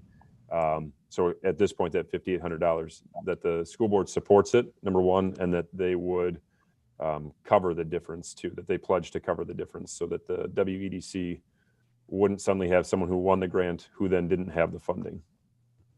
Yeah, exactly. Thank you, Josh. And then Kyle, the other piece to share is that beyond the community support and the business partnership and the advisory board, there is also the request by the grantors that the Fab Lab becomes available to the community. Yeah. And one of the thoughts we had is that we could partner with Community Ed to run classes, and obviously there's a fee there. So not only in the projects that you create that might have some individuals bidding on it, but it also would be the opportunity for Community Ed to partner with us. Yeah, correct. That's usually about a year 2 if we're ready, year 3 thing. But yeah, it's definitely an option. If the school is willing to go that route, I'm willing to go that route. And I think it would be very cool to do that. But I guess there's a few questions that arise from that, but that would come at that point when we would decide that we do want to go that way. But yeah, I think that's a very positive thing to do. Mike, last question for me then, Kyle, yeah. So right now the $5,800, is that a one-time cost right now, assuming that at some point in time this program becomes self-sustaining, or is that going to be, is there a $36,000, or is that an annual type cost? Nope, this is one time. This is just enough funding to basically get these 3 machines in the walls here. You are allowed to win this grant 3 times. You can apply for it as many times as you want, but you can only win 3 times. So let's say in 2 years, if WEDC is still throwing out money and we say, hey, we got room for expansion, we can go that route at that time. Talking with Kyle Flaherty, these are just starting machines, but we do have a lot in the building already that I don't see us going after much more, but maybe 1 or 2 items after this in the next 5 years. Thank you. Yep. All right, good questions, Pat. Tanya? Hey, Kyle, this looks really awesome. We have a lab like this at the school I work for too, and we've had it for maybe 3 years now, and it's been really neat to see the kids go through it. We have the same machines. It's a Fab Lab. I don't know, it must be the same grant kind of thing. But anyways, it is really, really cool. And the kids are excited. We get a lot of kids that really get a pull into math, construction, and all that good stuff too. And so it's been a really nice career pathway. And that's something that at high schools we're really trying to do, is help kids find different pathways for once they leave high school. And we just talked about a business pathway, which is very different than this pathway. But they're all pathways. And that's really one of our purposes and one of our parts of our goals as a school district for kids. So this is awesome to see. I also also really love the community partnership pieces here. We're a small community. We take pride in being small and having good partners. And this is a really neat way to kind of pull our community into what some of our kids do. And Rick, when you talk about selling points for districts and being a district of choice, these are the kind of programs that I really see as a district of choice, even more so than the program we spoke of before, because that's so highly competitive that it makes it, this one is available for everybody, you know, and so, you know, you choose it as an elective class, and you can go as far as you want with it or not. So that's really awesome. And I guess really, I don't really have any questions other than we're talking about this $5,822. And really, from what I'm reading and seeing all that interest that you've had so far, it's very likely we're not going to pay that much or much less than that. So really the ask today, I think, has a lot more to do with our policy, which is around submitting grants and accepting grants for large amounts of money. And that would be in this case and changing kind of our programming and stuff. So even if we had to pay that close to $6,000, it's a one-time fee, which seems super reasonable to me because it impacts all of our students at our ability, not just one student or two students or whatever. So this looks awesome. Thanks for all your work. I'm glad we hired you too. And very exciting. Thank you. Thank you. All right, Vicky, any questions, comments? Yeah, so one of my questions was, does this overlap with any of the CVTC courses that we have available, and is that a big deal? Doesn't it matter? Would it affect the relationship, kids going over doing some stuff with them versus now they can do it at our high school? Yeah, I can throw a lot of colorful words at you here and say, 21st century skills, and basically it's just broadening what they could do or gaining interest. As far as overlap, oh yeah, it's across the board. So I mean, kids might get into this using, these CNC machines in class. They might not like it at all. So it's basically exposure. It's challenging our students to go farther if they choose to, want to. As far as getting into a tech school, yeah, this is setting them up for when you want to say success once they get into a program that of their choosing that would match what we do here. So it sounds like with some of your students that you've had in the past, it definitely has given them a clear direction, kind of an area that they've decided, this is great, this is what I really want to pursue, which, like Tanya said, making that available to all students as they go through high school, I think is really, really great. Because yeah, having a better understanding of what you want to do after high school, it's helpful if we can do that now, set them up for the future. And you said that the other like STEM teachers and other classes on the lower grades are already kind of finding an interest in things that they could pursue with this type of machinery if we did get it, correct? Yeah, talking with Mrs. Sizemore and then Mr. Tomley, they teach robotics. We don't have much for robotics at the high school, so that was kind of just one pathway that I hit on. So that's why we're going to hopefully get into some robotics parts and get that at the high school level here too. But yeah, as far as making this available for the entire district, I think it'd be very easy to do. And this ends up being more of this can be a self-sustaining program after, what did you say, about 5 years? Yes, I would say this, as far as self-sustaining, I would say that it'd be able to pay for its broken parts. It would be able to pay for materials, and then hopefully build up some type of account, where, let's say we wanted to buy another machine, I don't want to talk numbers. I guess this is based off of what the school's policies are, as far as finances are concerned here. But yeah, I guess that's the goal in mind. We would like to be self-sustained. Because it just saves the district money overall, right? Well, yeah, and I think adding a program like this, if we can have something like that down the road with it, I think it makes a lot of sense. So thanks. Yes, thank you. Steve, any comments, questions? Well, everybody else took most of mine. And I'm a little bit biased here, so I'll admit that. But, again, where the dollars come from, right? Where do we come up with $6,000? But, Tanya had some good points relative to this is kind of a permanent situation. And generally speaking, all students have access. So I don't think I have any more questions. Yeah, this one seems pretty straightforward to me. It absolutely elevates us. I think this is a great program and a good spend of a good use of money. Tanya, you're probably right on the money with, the $5,800 that the school district would pledge to contribute isn't necessarily. You're still going to continue to try to fundraise it, and whatever's left, we pledge to cover that. That's basically what we're saying. Right. So, okay. I'm good with this one. So thanks a lot, Kyle. That was very helpful and nice job. Thank you. Thank you, everybody. All right. So board, let's move forward with this one. If somebody wants to make a motion, we can move this one and get back to number 8.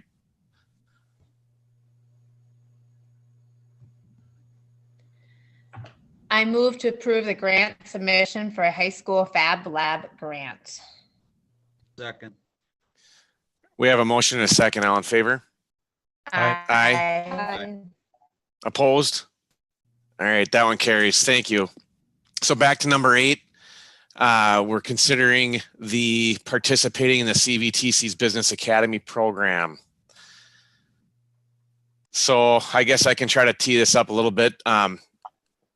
Where we left this off, we wanted to get through number 9 just to kind of see where that put us at financially. I don't think that was much of a concern for any of us. So kind of back to the question here, do we have enough information? Is there anybody on the fence that would say, I need more information before I can make a decision here? Or do you feel like you're kind of set in what you would approve or not approve? Anybody want to step in here? Mike, I'll step in. I would like more information. I think it's important that we do fix the policy thing, and I think that requires more discussion than what we're ready for today. I don't think that would personally sway my vote of taking at least an initial step off the ledge to approve 1 or 2 spots as a pilot. That's just me. All right, Tanya, any comments or questions that you have? Yeah, this is a tough one for me because I really believe that our job is around policy and all that kind of stuff. And this really it doesn't align with our policy quite yet. And I know that it might be a different program, so maybe it doesn't really fall under our policy, but it might not be. And so I do feel like we need more information.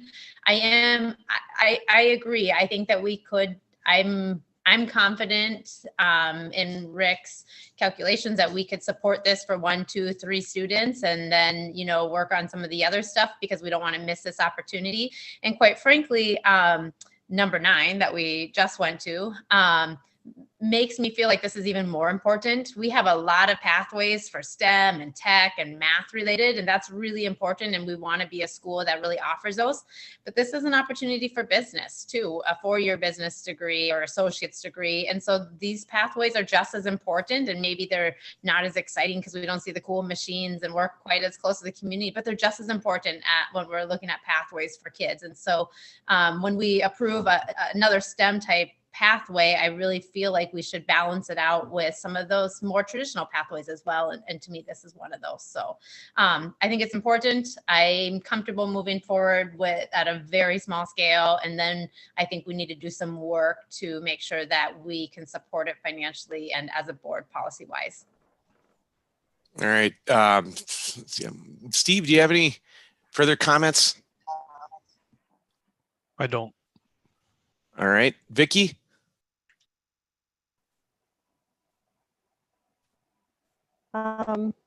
Yeah, I'm with Pat in that I think we need to have the policy, and like Tanya said, we are policy driven. I think we need to have something like that.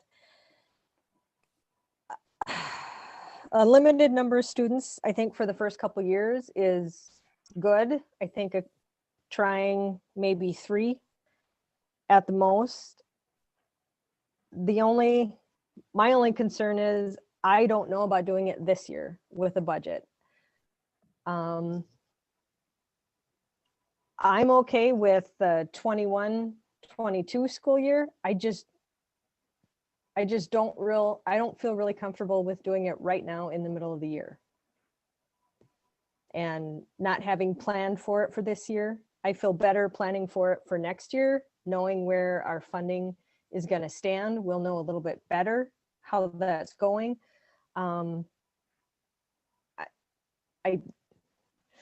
I hate to miss out on it this year, but I don't know. I just don't know that we're in that position. I know we were given such a short notice on this. That's why I feel it seems really rushed. I would feel more comfortable with saying this would be something we pursue for the 21-22 school year, not the 20-21 school year. Okay. Yeah, I guess my thoughts haven't changed on it. I think from a very small scale perspective, just our scope of getting a few, viable candidates and running at a small run rate that we can let Rick try to balance. I know our fund balance is in a good spot to the point, and we certainly have needs that are coming up from a facilities perspective, and we're going to be talking about that shortly too. But I do think this is an opportunity. I think it's worth trying a pilot and seeing how it goes. And I have confidence that Rick will find the dollars for the pilot and probably be able to sustain it as he kind of has more time to prepare for it. So I'm prepared to move forward with it if somebody wants to make a motion. It doesn't sound like we have there's a policy hang up that is debatable whether we're within policy or not. I don't want to get into the schematics of that because I'm not the person to say yes, it is within policy or not. But I think we can certainly work in policy changes or add a new policy for academy specific programs like this one. And I wouldn't want to hang up a decision on a policy, especially when it's in such a gray area. So that's my opinion.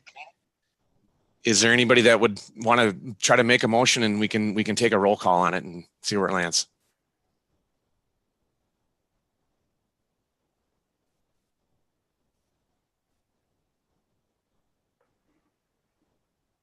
All right. Well, this is going to be interesting because I'm going to make the motion and we'll see what happens.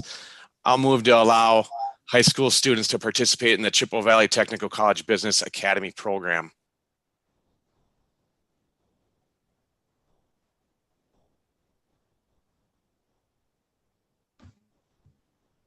Mike, All right. Any seconds? Mike, Yeah. I would second it. What I think I'd like to add some verbiage to it though. So I'm not going to second that motion. All right. Then feel free to make your own motion, Pat. Hang on. So are we calling this motion dead with no second? Just to clarify. If there's no second, the motion's dead. Thank you.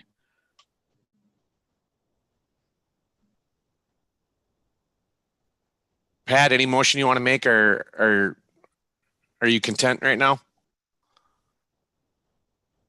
I would make a motion out there because I think it deserves discussion or a vote. But so I will. I move to allow 2 high school students to participate in the Chippewa Valley Technical College Business Academy program. Okay, I just wanted, you said 2 people, two students, just to clarify that. I said 2. Yep, 2.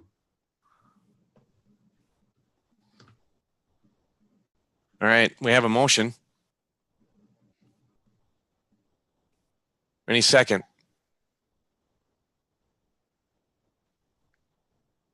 Interesting. I'll second it just for fun. So we have a motion and a second. Let's just take a roll call. Steve? No. Vicky? No. Tanya? I'll say yes. Pat, I will say yes. and I say yes as well. So that motion carries. Really good discussion, you guys. I think it's, good dialogue as always. Yeah, agreed. All right. So that concludes business finally at 9:05. And I apologize, just for No. point of clarification, I just want to make sure that Beth has the wording for Pat's motion. I wanted to know, I heard 2 students, but I wanted to know if it was specific to a time period. Was it only for the 2021 school year, or did you put a limit on what school years there were? My motion did not include school years. It did not. Okay. Are we going to have to do that again, Pat, or did you want it to include school years? I don't know. If it's a pilot program, it probably needs to include some years. My microphone cut out on me. I had to disconnect and reconnect. Can you recap the last 10 seconds? The motion that I made that was just passed did not include any years, right? School years. So it's wide open. Dr. Spikuza asked if that was the intent.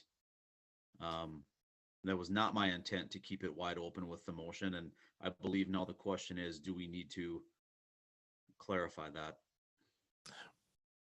Okay. So 2 student, your intent, the intention was 2 students in the freshman class. Is that, or were you, that's, I guess, what do you think, Pat? Is that what you're intending? My intent would be 2 students from whoever is able to be enrolled, which it sounds like our current freshman or an incoming freshman, whatever administration deems is the appropriate people. There's an allocation of 2. Oh, I see what you're saying. So really the motion, we could make another motion and it would be something on the lines of 2 students that are eligible in the 2020, 2021 school year. I believe that is what Dr. Spikuza was alluding to. Well, I think we need to have another motion then. So we should run it through again and see. Well, we just approved a motion, folks. So I've actually got my Robert's Rules book. I'm not quite sure how to back out of that at this point. Can we add a second motion somehow? I don't know. I'm just wondering if you can do it like an addendum to a approved motion. You could try that. So, right now the motion is pretty vague, Rick. The approved motion is pretty vague. The intent. Is that good enough to go off of? Do we need more than that to move this forward?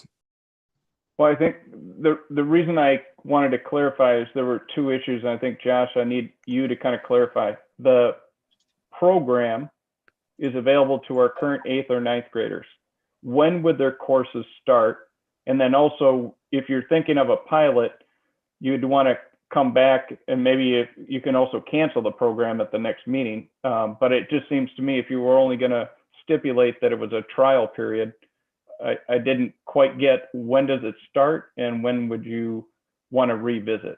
So let's start, Josh, of students. What's the first time they would be taking these classes that we would be expending money? They would have an orientation this coming summer that would be on campus at CVTC. And then they would start next, it would be CVTC's semester 1, so their fall semester.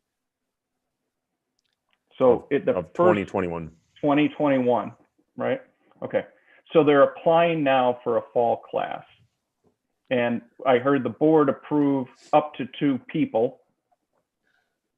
And then, so the next question is that I just wanted to know, were you wanting the pilot to have a specific, a 2-year trial, or is that indifferent to you? And Mike, procedurally speaking, one of the 3 members who voted yes can just reconsider the motion that was made and then make amendments and then vote again. Steve, you're the best. What would we do without you? Just trying to keep us legal, you know. I appreciate it. Somebody's gotta. Okay. So then where we're at is we need to clarify the pilot or the 2 years. Is the question whether or not we want to run it for those 2 students throughout the entirety of it, but be able to pull the plug on the program? Can we just say that we approve a 2-student pilot? I mean, do we have to put years if we say it's just those students? They're going to pilot this program for the entirety of it. But that's all we're approving at this point. It's 2 students for the duration of the pilot. And then if we want to improve more, we just bring it back next year and move forward or don't, you know? And actually, that was my point of clarification, is whether or not the program, so next year, are you saying we come back for approval of two additional students? It's not just perpetual. Right? Yeah, I just wanted to make sure we're understanding what got approved.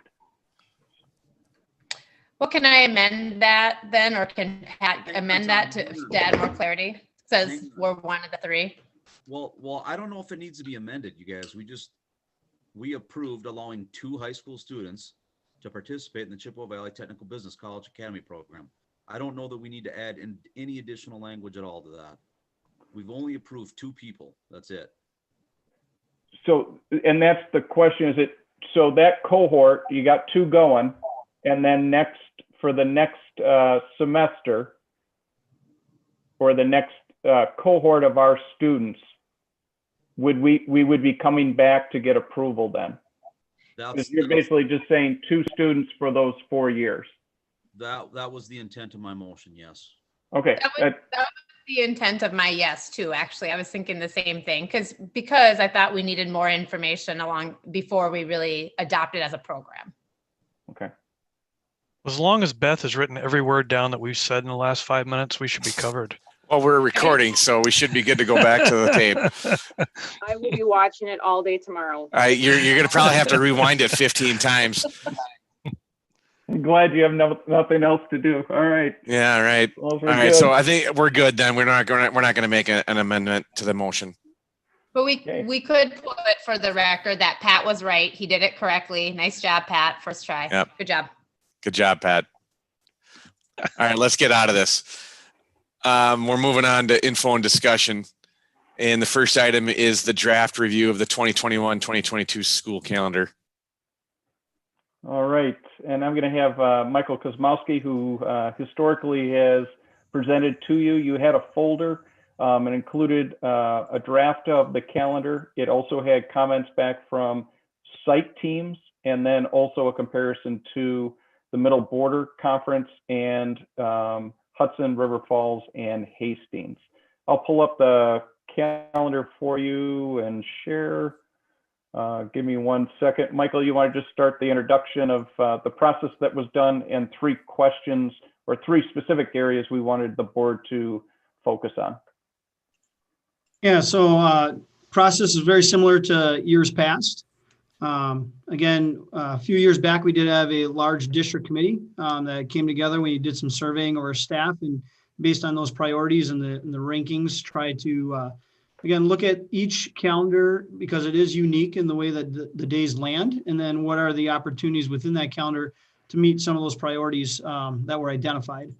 I just want to start with, after we do that process, we do share it with our PLC leaders from across the district, which is approximately 25 of our staff that have a chance to view it. We talk about the unique things within the calendar. And then those PLC leaders, as representatives to their PLCs and to their buildings, have an opportunity to give us some feedback on what are the positives they see within the calendar, what are some things that they wanted to explore a little bit more, and then ways that they felt to strengthen the calendar as well. And I know you guys have been provided with that information. Just want to start today with just what are some things that are the same in this calendar compared to this year and maybe traditionally throughout the last several years. First off is that there's 10 professional development days, just like this year. 4 of those days being that in-service in August, which I know the admin team had prioritized as something that they wanted to continue. So that way our staff had that time before school to be prepared and feel as though we're ready to accept our students. We're able to maintain the 3 days at Thanksgiving, as well as the Christmas or winter break starting at the 23rd. Those were able to be maintained in this calendar. A week-long spring break, and partnership with our private school in town, being able to observe the Good Friday holiday. So those are some of the things that are the same. The teacher contract days are the same. One thing that is a little bit different are the student days did drop by 1. And I know several years ago, we talked about that with the board, and just want to go over what are the other unique things in the calendar and why we feel it may be appropriate at this time to look at reducing 1 day. So just a couple of unique things is the ability for us to have students exit the school year prior to Memorial Day. We know that time after Memorial Day, there's a lot of high quality learning that is going on after that time in this calendar, just because of the uniqueness of the dates and the way things landed. Being able to save a day at the winter break time was able to shift that up a little bit. Spring break, you may have noticed, one of the things we've struggled with our spring break is having it sooner. And that's part of the feedback we've gotten from staff and the community, is that sooner spring break would be ideal. A lot of that has been based on, in the past, the ACT exam. And the fact that the ACT exam is given on 1 day. You do have 1 makeup day 2 weeks later and 1 emergency day 2 weeks after that. So you have 3 days to do the ACT in the past. One of the things now is that because we are going to be taking the ACT online, that gives us some more flexibility to be able to move that spring break a little bit earlier, because instead of being a 1 day window to take the test for our regular education students, it's now a 6 day window for us to take that test. So we actually have 3 6-day time periods, 18 days to take the exam versus the 3 in years past. So that was our ability to move spring break a week sooner. We also looked at our neighboring communities, and that does align with the River Falls School District and when they have spring break as well. Also unique to this calendar is our return to learn. 2 days of return to learn prior to the official start of the school year on that August 30th and 31st. And we would have 100% of students, staff on site during those days. We'll have our services running, transportation, food services. They really are those two days that help us sort of get a jump on the school year. And then one of the things, again, going back to that 171-day proposal that we have in front of you versus the 172, is partially with the high school, with the trimester schedule, the elimination of the early out days on Wednesdays has given us more time in our calendar that we did not have. Just a few years ago, the additional time above and beyond the state required mandates was 3.4 days at the high school. And we're now sitting at 4.6 days at the high school. Again, and that's not including those 2 return to learn days that we have built into the calendar as well. So that's why we're coming to you today with a proposal that does have 1 student day off, but really with the 2 return to learn days and the additional time, it more than makes up for that 1 day. And again, it gives us that opportunity to exit our students prior to Memorial Day. So that's our calendar. And again, it's unique every year. I know it's, we talked with the PLC leaders, is that, we may not be able to get out before Memorial Day next year, again, depending on when especially that winter break is really what dictates a lot of the calendar. So those are the unique things. Those are things staying the same. And some of the things that we're looking at changing along with that also is snow day makeup and looking at our virtual learning snow days. And I know we discussed that last board meeting, but that's also another opportunity for us to be innovative within our calendar. Again, to meet the needs of our students and to meet those instructional minutes that we are required. All right, thanks, Michael. Let's open it up for questions. Steve, do you have any questions or comments for Michael? Nothing is jumping out at me yet. All right, Tanya? Well, Michael, thank you for all your work on this. I think it was probably 3-4 years ago that we really asked for a lot of teacher input when it came to priorities, what they valued. And I see a lot of that still represented in the calendar, spring break, for example, getting out of school a little bit earlier, all that kind of stuff. So I really appreciate that we've been able to maintain some of that teacher priority as well. I did have a few questions and well, I guess maybe one main one, maybe two. But I see a lot of professional development days on there. Is there any like teacher work days? And I'm thinking about specifically grading periods, quarters, trimesters, and stuff like that. So I want our teachers to have a lot of professional development time, but am I missing the opportunity for them just to do what they need to do to be prepared for this trimester or quarter? Now that 3 of our 4 buildings are on the trimester, they don't align very nicely with the trimester. The January 17th does align with semester courses at our middle school. And we know at our middle school, the quarter courses are very important to them. One of the things that we've done as an admin team has put in that time for PLC work into every single professional development day that we do have.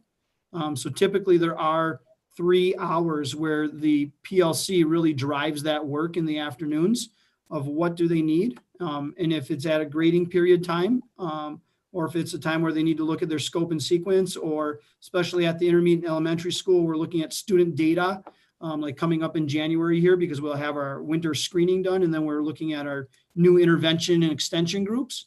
So we've just been very cognizant of putting that time in every single professional development day versus having a standalone day just for teacher work time. So do the professional development days align with the trimester ends then? No, they don't align perfectly. Like the first trimester, if you look at the bottom, the first trimester ends at the end of November. Mm-hmm. And as you can see, most of our professional development days are that 4 days of in-service and then 2 in the fall. And that's intentional because again, that's typically those 4 days of in-service is when we're really kicking off our school year. We're looking at building goals. We're looking at our, what are sort of that, we'll introduce new concepts and new teaching techniques to our teachers. They then have 3 or 4 weeks to implement. And then at that end of September, that's when we can come back, circle back to those priorities, see where are we, and then refine that process leading into that November professional development. So based on feedback also of the staff, the balance of the professional development days was one of the things that they valued more than aligning it necessarily to a trimester or a quarter, again, because the other buildings are on different schedules. So you wouldn't necessarily run a schedule differently for each building. So balance. Well, is and that really was the key. And I guess that was a question I had is why wouldn't we be able to run? I mean, there's nothing that says we have to run, right, the same schedule for secondary and primary. I think we have, now that we have half of our district in a trimester model, I think we have different needs for the secondary level than we necessarily do at the elementary. And I totally know there's implications with busing and stuff like that. But I guess my bottom line is that when it comes to allowing teachers to have the time needed to grade, to give feedback, to follow up with students, to plan for their new trimester, I think it's really important for teachers to have that opportunity, and 2 weeks out really isn't that opportunity for them. And so that would be a concern I have, and I'd be curious to know, I know that this is just our first talking points.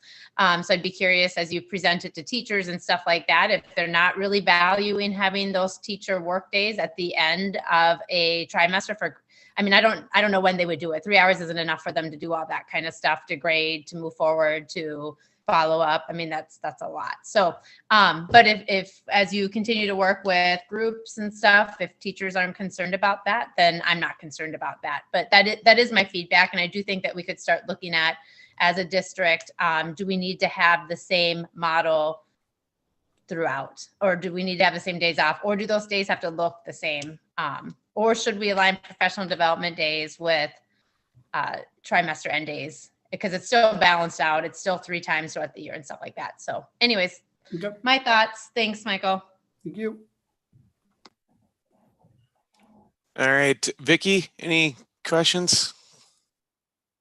No, I don't. But what Tanya was talking about actually sounds and makes a lot of sense. I guess if they're running on different schedules now this year with the start of the trimesters, yeah, maybe that's something we need to consider for the teachers and see how that would work out best for them. And maybe we'll find that out after this next year, that there needs to be some changes. All right, Pat, how about you?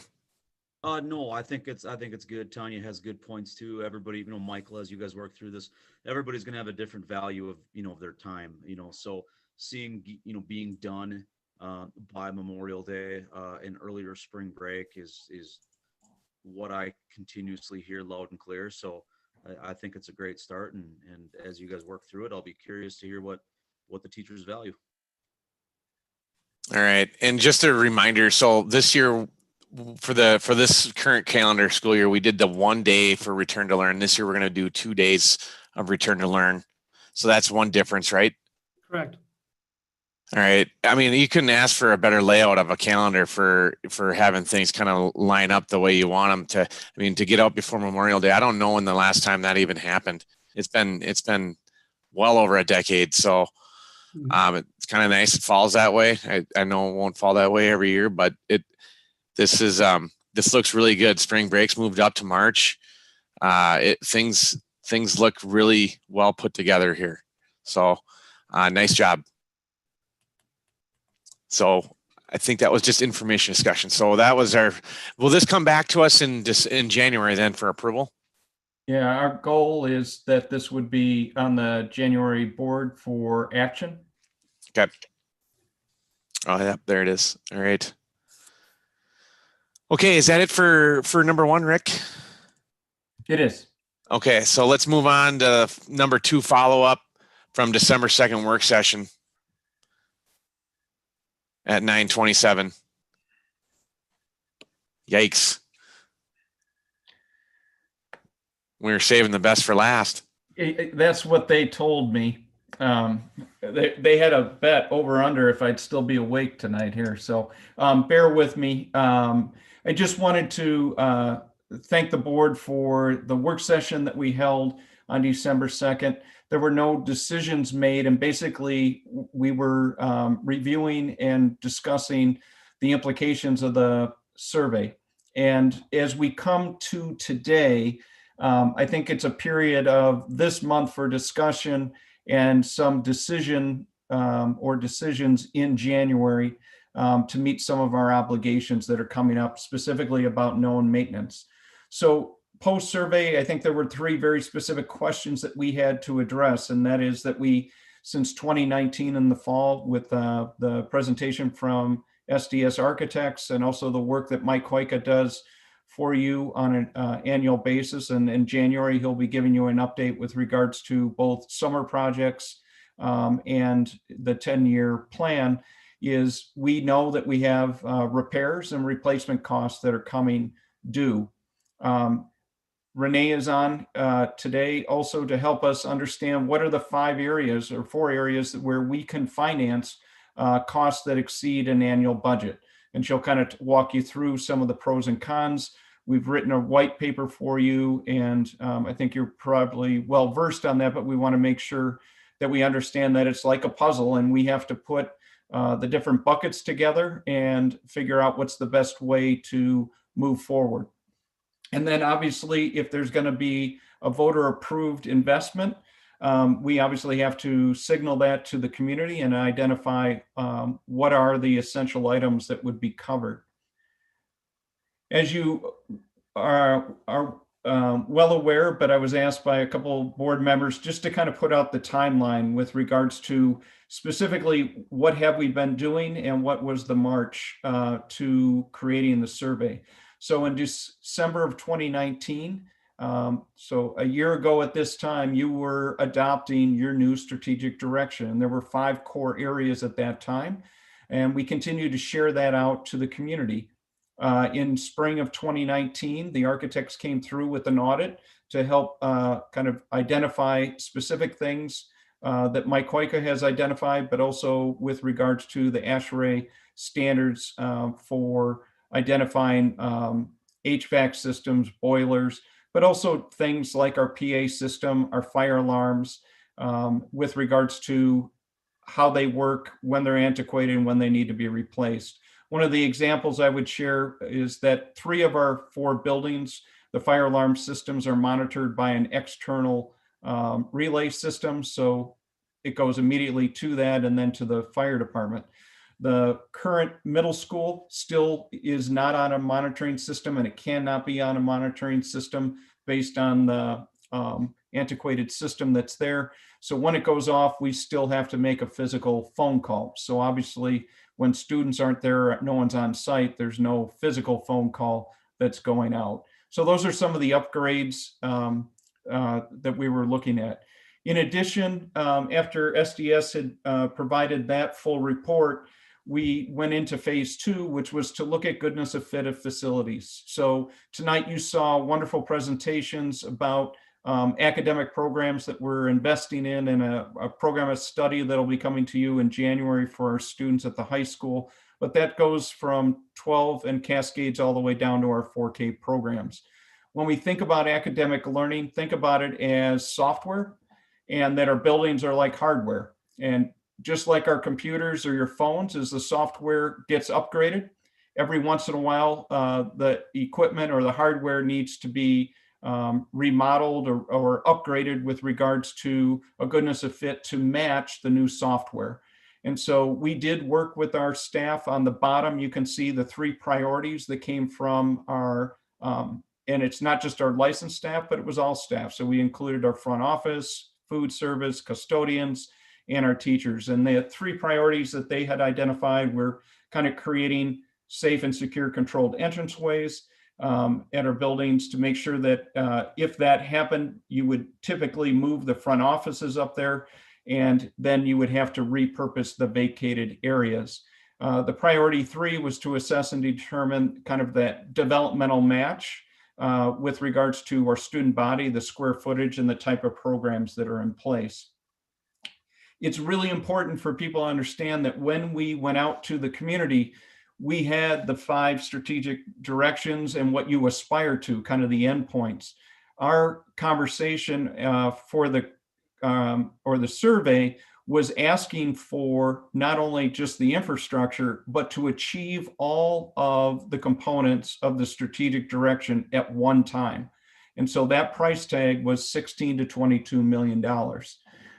As we ask our staff every single day, is that we assess our students to identify what our expectations are and where they're currently performing. And if there's a gap, we have to identify how to close that gap. I think the survey came back and we learned that there is, especially in a COVID era, we have not been able to connect with our community to fully vet the strategic direction and what it would cost to achieve all of those options or priorities, both from internally, but also that were identified by the board. And that was done in workshop sessions on April 2nd. And then you came back and presented to the community on April 15th of 2020. At that time, you had provided direction to me that we were going to be a 4-facility district, and that we would start to prioritize future investments. But also we used $100 and fictitious, mythical $100, so that it wasn't just about the priorities, but also the magnitude or the difference. So it's not just rank ordering 1, 2, 3, and 4, but how much weight did you put? So it's kind of like a horse race. You can be number 1 or number 2, and it can be just by a nose, or it could be by 20 furlongs. So as you know, we wanted to make sure we understood the discrepancy between those values. In addition, as we were talking about in the spring, we hired School Perceptions to come forward. We were asking 3 very specific things. How well do they understand the strategic direction? Do they understand the implications of addressing all facility needs here right now, both maintenance and infrastructure, and redesigning for learning? Again, that hardware software perspective. And then obviously the tax tolerance of the community to invest in the facilities for learning. Clearly, we heard at that time that the community was not yet, that they fully understand we have not connected about the full understanding of the cost implications to complete both of those maintenance infrastructure and redesign for learning. And they're not yet ready to invest $16 to $22 million. That was clear. The challenge that we left with and kind of started to work on was, how do we maintain our buildings when we know that that is not optional? And so we talked specifically about what are some of the key things that are identified and known for the first window that SDS Architects had provided. And we know that the roof at Malone Intermediate is projected, and this is going to be significant as Mike Koika helps share with you, is that we've been talking about that it's $1.2 million to replace. It is at the end of its lifespan. It is currently leaking. We do have damage to our ceiling tiles. We do have during thaw periods or rain where it does drip into some of the bathrooms. And we're going to start to have additional repairs, and we will budget for that. But as you well know, and Renee will kind of reemphasize, is we only have $1. And so if I have to increase the budget for facilities, it's $1 that can't go to teacher salaries, to our hourly employees, to curriculum. So that choice is really important about where we get the funding and what is the trade-off. The guiding change document, we're going to be kind of flushing that out further between now and January. Two of your colleagues were willing to come forward. And as we heard, the focus question needed to be refined and kind of smoothed out. But what we were trying to attempt is working off of your strategic direction of provide fiscally responsible investments in our learning environments through ongoing facility staffing planning and programming planning. So that's the overall goal. The focus question, obviously, is now that we understand that we're focused on infrastructure only, is how do we responsibly maintain and invest our facilities to ensure that optimal learning environments exist and evolve for our students and staff. And I think what we're faced with right now is this is a both and, not an either or. It's the infrastructure. Maintenance is a must, but our facilities ultimately will have to evolve for learning to evolve and to improve. And so you see the new kind of programs that are coming forward. What I'd like to do is just ask Tanya and Vicki, were two of the members that, the board members that sat in and helped kind of take that focus question and refine it. So again, it's the near term and long term, and then we'll get to discussion about what we're going to try to bite off at this point in time. So Vicki or Tanya, did you have any comment or questions from the other three colleagues? Well, I can jump in and Vicki jump in too, but last time we met and we had a conversation about this, we were kind of stuck on what we, I guess we had really good input from the community, and we knew that there was definitely some maintenance we had to do. We saw and recognized that our community was supportive of kind of the must-haves and the maintenance to some level.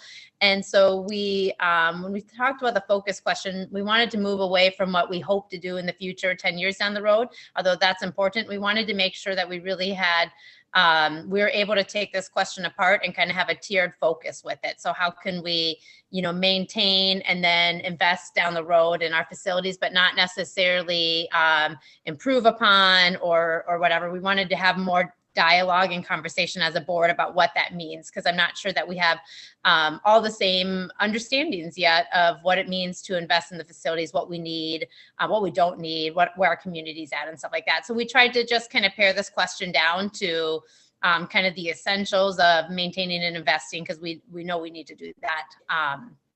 in order to continue to have our buildings and stuff like that. The bigger question for me anyways, and I think, you know, for many of us, is what does that investment piece look like down the road? What do we need to do to continue to, Vicki used the word, transform our schools into the learning that we want to see from our kids and what we want to be able to provide our kids. And today was an example of a couple of those really cool programs that, but that does, if we start bringing that stuff down to that middle school level, it means that we have to change or transform kind of what those environments look like. So anyways, this was just kind of the focus question that we narrowed down.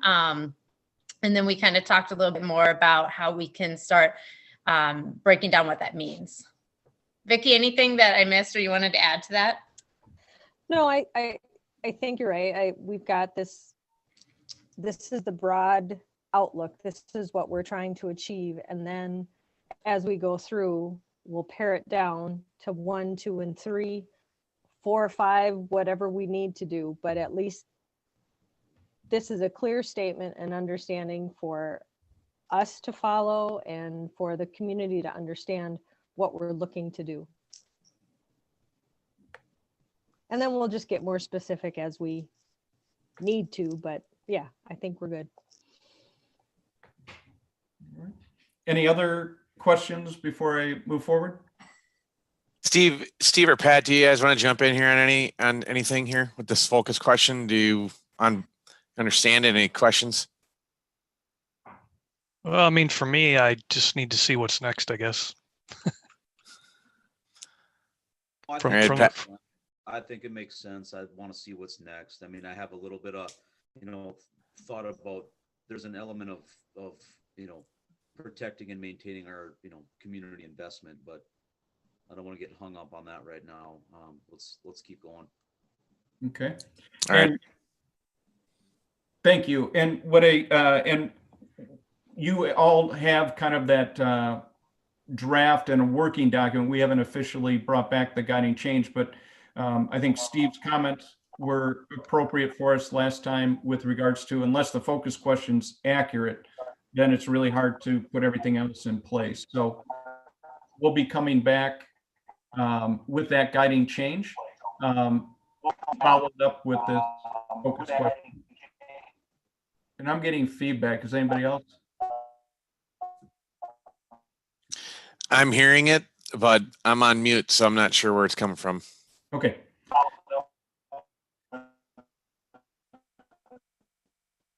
All right. I'll move forward. So what this allows us to do is we start to examine kind of what would be referred to as Tier 1.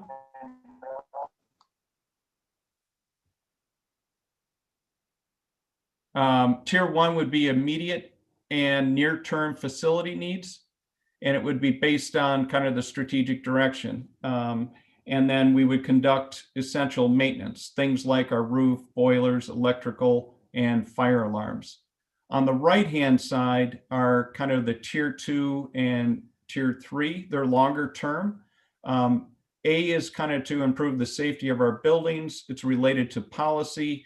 However, you can kind of see how it becomes more of a lens that when we start to look at fire alarms and a generator at the Malone Intermediate, if the power goes off, we're legally obligated to make sure that the exit lights still go on and the emergency lighting goes on. And the only way that that works is obviously with the generator. So that A piece may be more of a lens than it is a specific event, but it was tied into the current survey that went out that was really asking A to Z. And we've learned that we're not going to be able to do A to Z yet. And we're going to start with just the things on the left-hand side. Down the road, it's kind of looking at redesign and transforming the academic environment to kind of match the academic model that's being implemented and continue to be refined. And we had great examples, as you guys just mentioned. We also want to make sure that the buildings, how they are currently used, match up or are addressed versus how they were initially built. And I think that was some of the transformative statements or redesign that Vicki had mentioned during our work session. And then obviously we have extracurricular activities. We have a grant that we just got with Freedom Park to look at both walking paths. We have our cross country. We have First National Bank Park. We have the opportunity to put a BMX bike path over on our property by the high school, but obviously that's a little bit farther down the road. And so what I think we're agreeing as a board and administration at this point is we're going to kind of have to put these pieces in containers. And so we're going to put tier 2 and tier 3 in its own container. It's not right now ready for prime time. There's still very good and important work that has to occur both down and in with our staff and then with our families, but also across buildings so that the buildings start to cross-pollinate, understanding how we have a coherent academic program. And then obviously from a board up and out. You saw a great example of what Kyle Schmidt has done as a new motivated teacher that just joined our ranks and is doing remarkable things on outreach already to the Chamber of Commerce and also with our building community. On the flip side, on the left-hand side, we're going to start to focus just on the things that were identified by SDS for the first window, and then identify what we're going to do with regards to the second window that went from 2022 to 2024. We have attempted to try to we could talk about this photo or this image for probably over an hour, but mainly because it is attempting to present for all of you a couple things. First, on the left-hand side, we're looking at kind of a timeline, but it's a timeline that's a conveyor belt. These aren't really choices. These are things that are going to continue to come due just with regards to maintaining 4 facilities. So these are actual costs, just like a homeowner. Sometimes I'm going to replace my roof. Sometimes the furnace goes out. Sometimes we're going to have to repair plumbing. What we do know is that for this window between now and the end of next year is that both Mike Hoyka's audit and SDS came in within $50,000 of each other, but it's $3.45 million. We have the holiday ornaments hanging down for that, and we did it by kind of a word cloud. And so the larger the ornament, the majority of the money is going to that building. And so when you look at the time period between 2019 and 2021, we're looking at Malone Intermediate. We already know that the price tag for the roof is roughly about 1.5 million. And we'll talk a little bit more about understanding that there are additional costs, not just for the product, but there are 3 very specific things. And Mike Hoyka, if you're on, you can chime in at any time. But I'm going to try to just quickly identify that there's a project manager that on some of these projects, we're going to need somebody to assist Mike on just lining up, getting the bids out, and then following up the installation of some of the intricate work that would go on. There's a cost for that. And usually it's a 15% that's embedded or added on to the overall cost of a project. Every year that we go out, remember, these are cost estimates that were placed in 2019. We're already in 2020. So every single year, there's an escalation cost of 3%. And then finally, there are contingencies. And so one of the things in building with the high school, we knew that sometimes we ran into rocks, sometimes we ran into soft soil. And so with older buildings, it is highly likely when then we start to do a repair, there will be some things that pop up that no one knew. We didn't have the architectural drawings, or the architectural drawings don't match what's currently in there. Space and things like that might not fit. Sometimes code issues come into play. So there are 3 additional costs that are always added. And so when you take the SDS report, you'll see 2.9 million for Malone Intermediate. The middle school would be just above $250,000, and Malone would be 272,000. That is just essential infrastructural costs on things that are end of life cycle. It gives us the opportunity to replace things prior to a crisis. Obviously, the longer we go into repairing some of those things, I have to put more money into Mike Koika's budget, and it also puts us at risk for failure. And anytime there's a major failure on something this large, we're looking at either lost instructional time or emergency and crisis with regards to having to pay. The second window is goes back to the pro-con document that was in your folders on the white paper. That number is obviously anytime you're in the near term, it's very easy to, it's more effective or efficient for us to plan exactly how much the cost is. When we start to project out to 2024, that number is going to vary a little bit by what you're including or not including. And so ultimately we have to make some assumptions.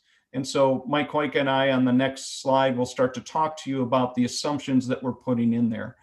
But for the year, through the year 2024, there's an additional conveyor belt of infrastructure coming due at $7.6 million.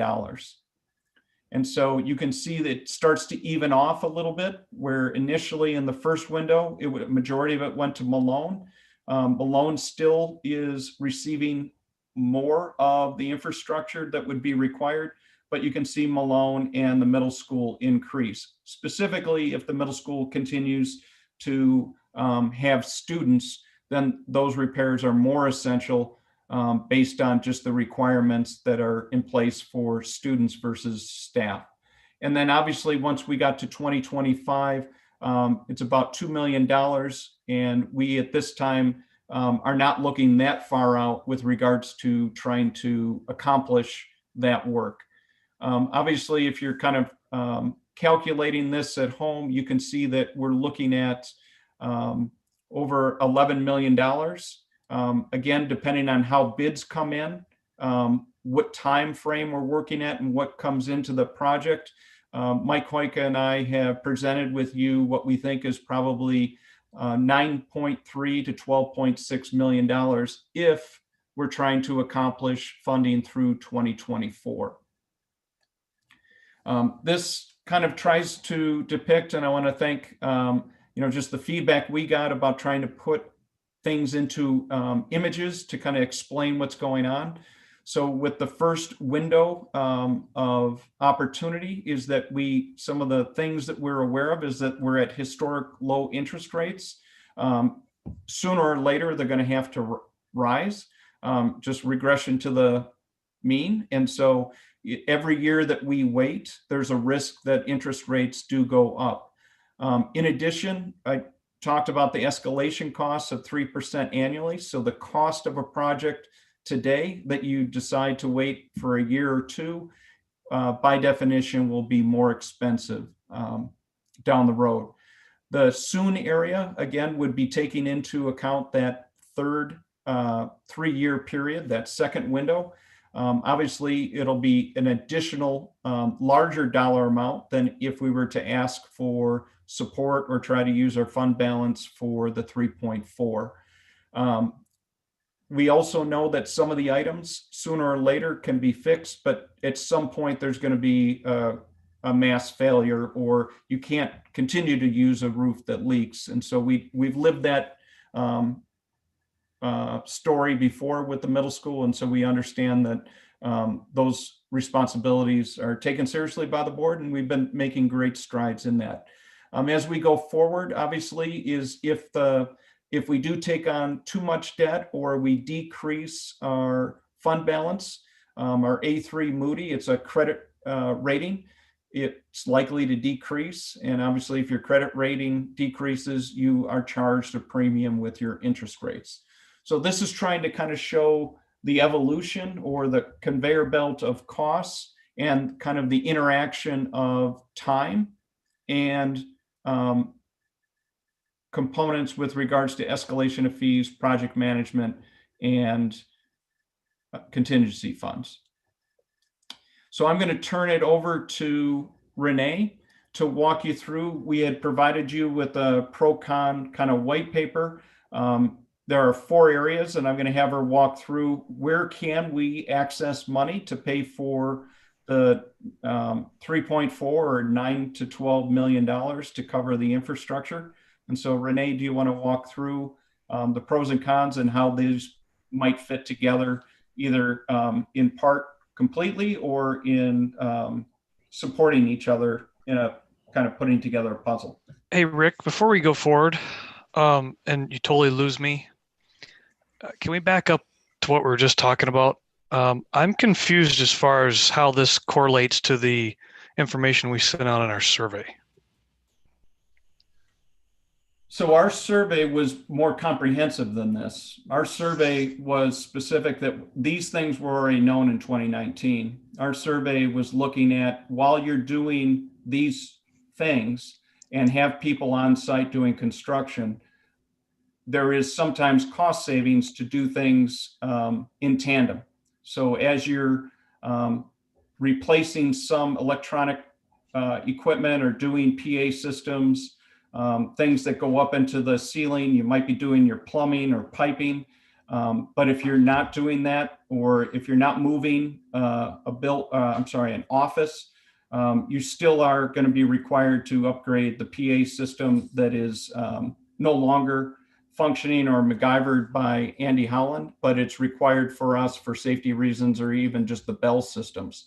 So the survey was this base plus the redesign of some of the structures to meet the academic model.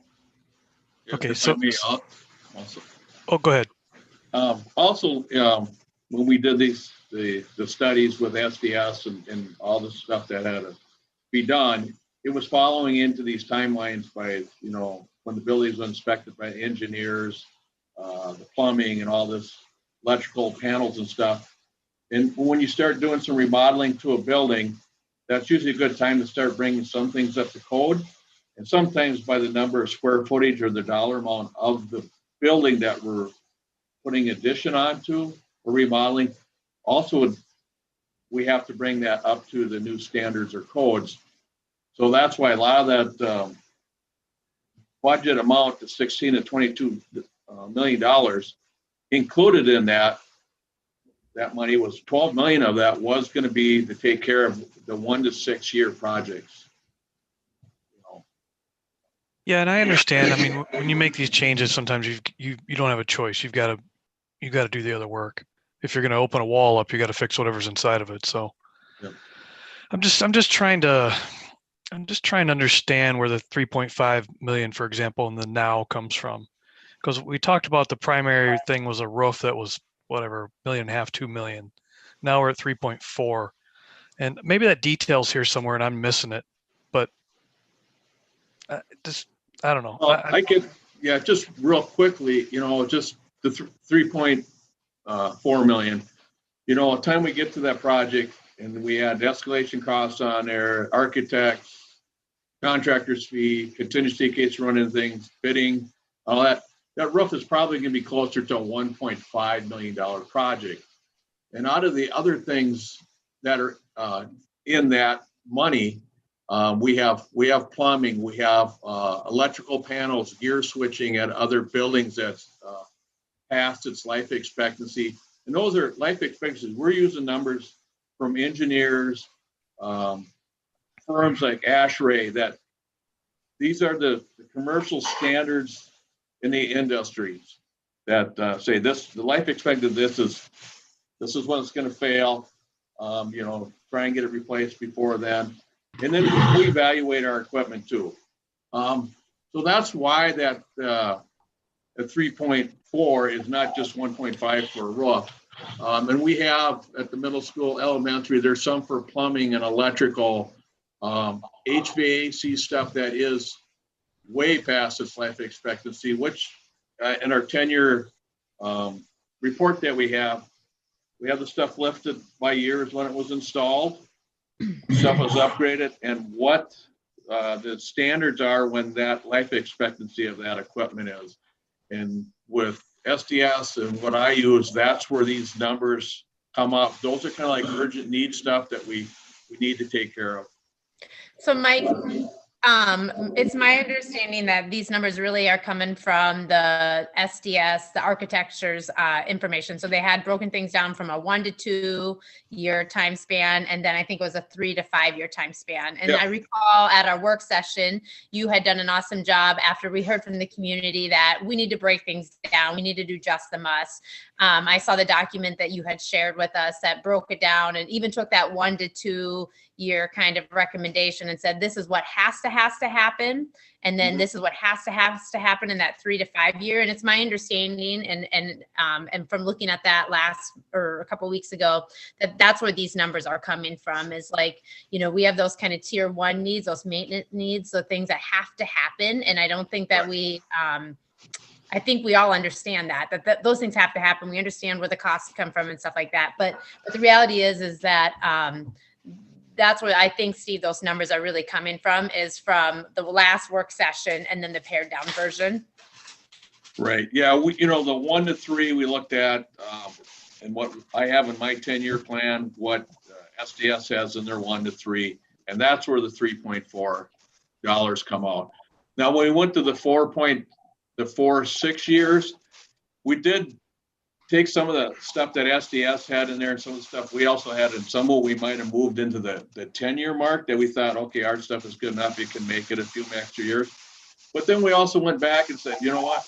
We have boilers that are going to be right on that hinge of the end of their life expectancy, and there's more energy efficient stuff.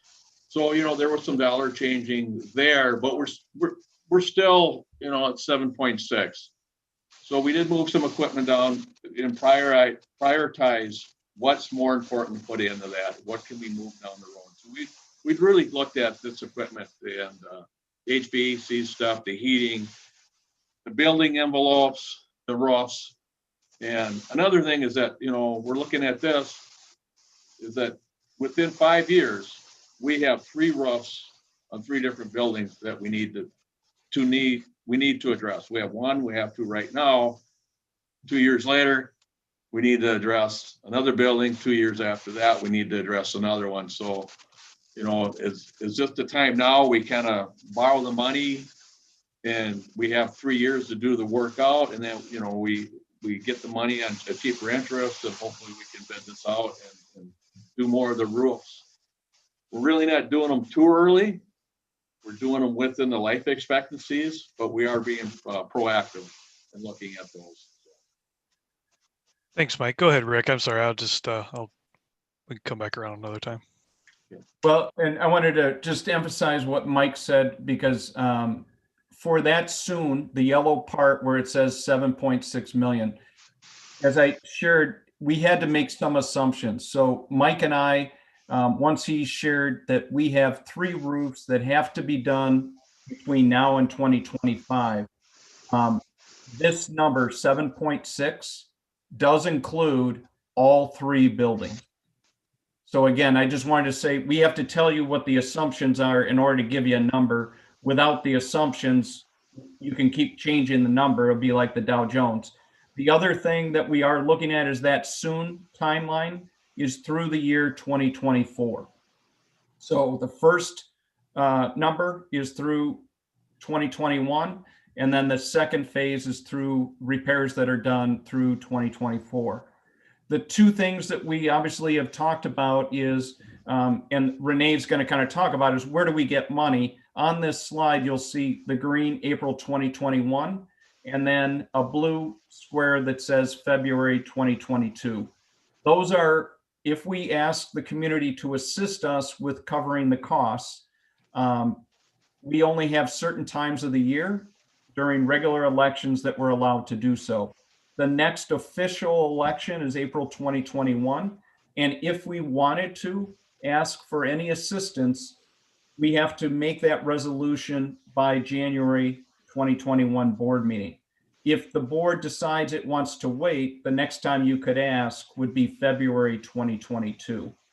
So one of the things that Mike Hoyka and I wanted to share is that if the board decides that they want to wait and have a little bit longer runway to make connections with the community to understand these numbers, we would probably be recommending to the board that you include all things through the year 2024 so that you're not having to come back multiple times. So those are some of the trade-offs for you to think about as a board, and also strategically and what you think the community is willing to, whether or not you ask twice, 2 consecutive years, or just once.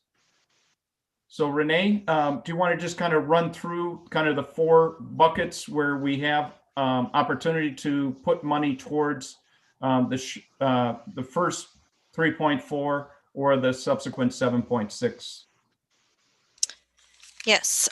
So options for where we get the funding for these projects.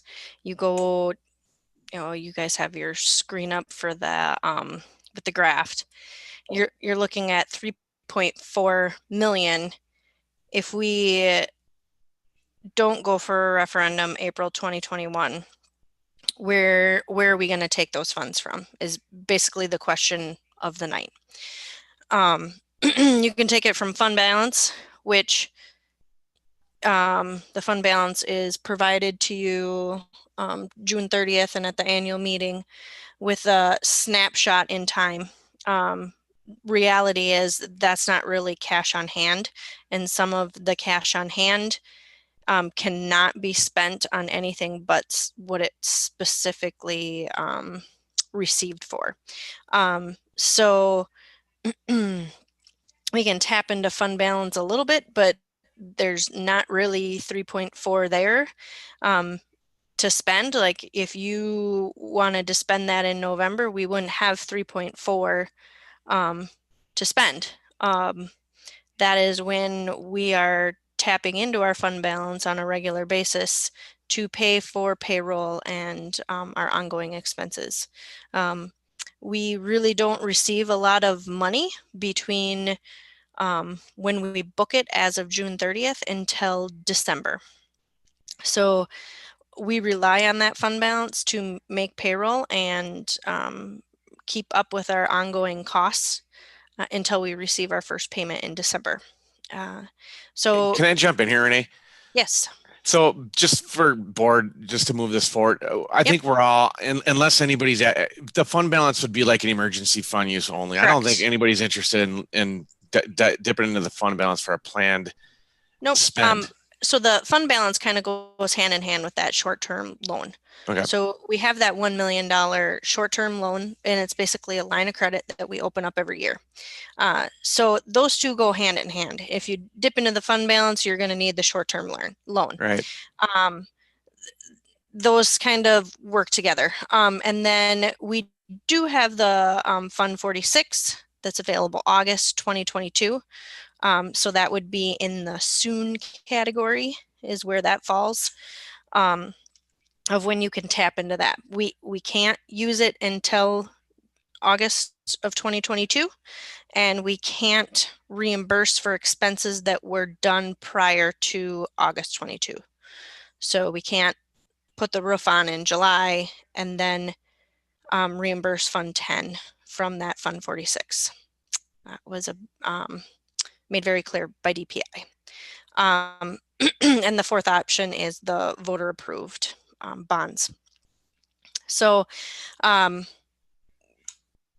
those decisions are for you guys, pros and cons. You have the pros and cons, how those affect.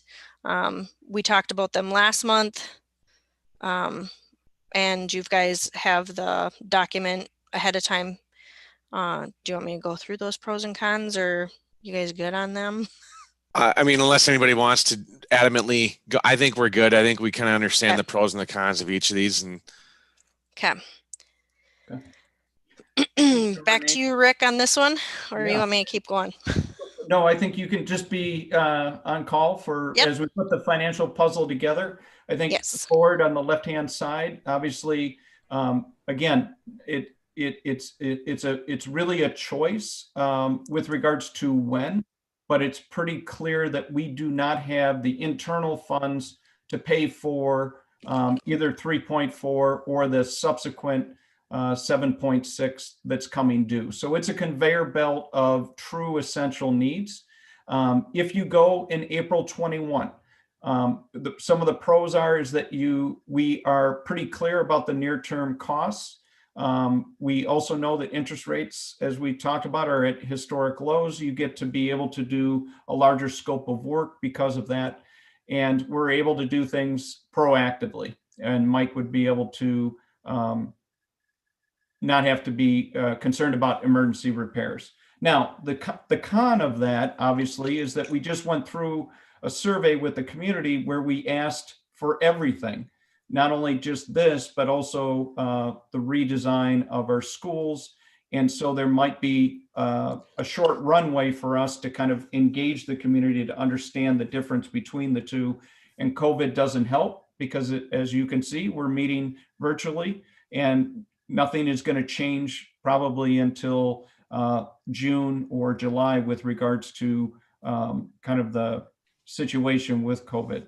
It does require a commitment to an exact dollar amount, and we'd have to have that exact dollar amount for you by a January resolution.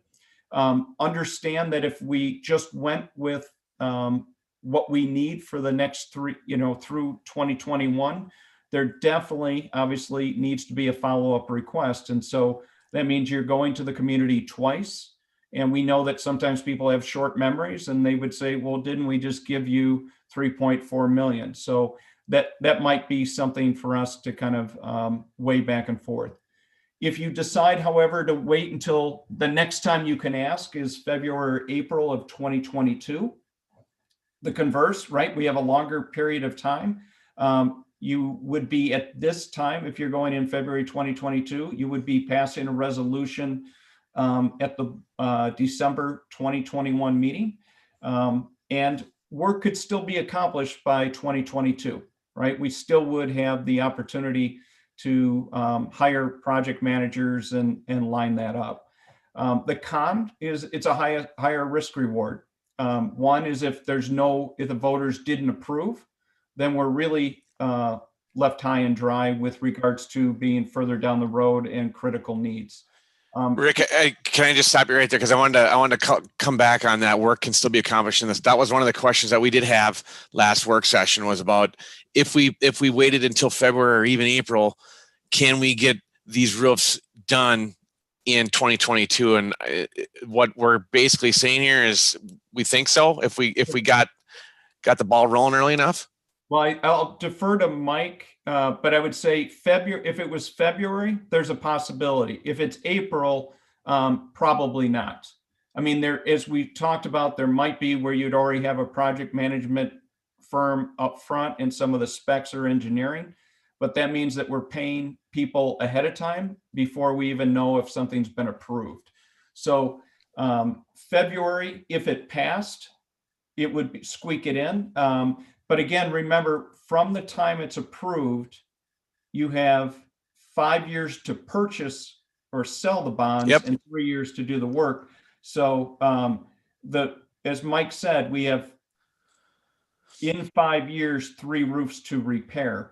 So we could technically get it all at once and still wait it out before we put all the roofs on. We don't have to do them all in 2022. We can stagger it and put them in when needed if we had approved funding.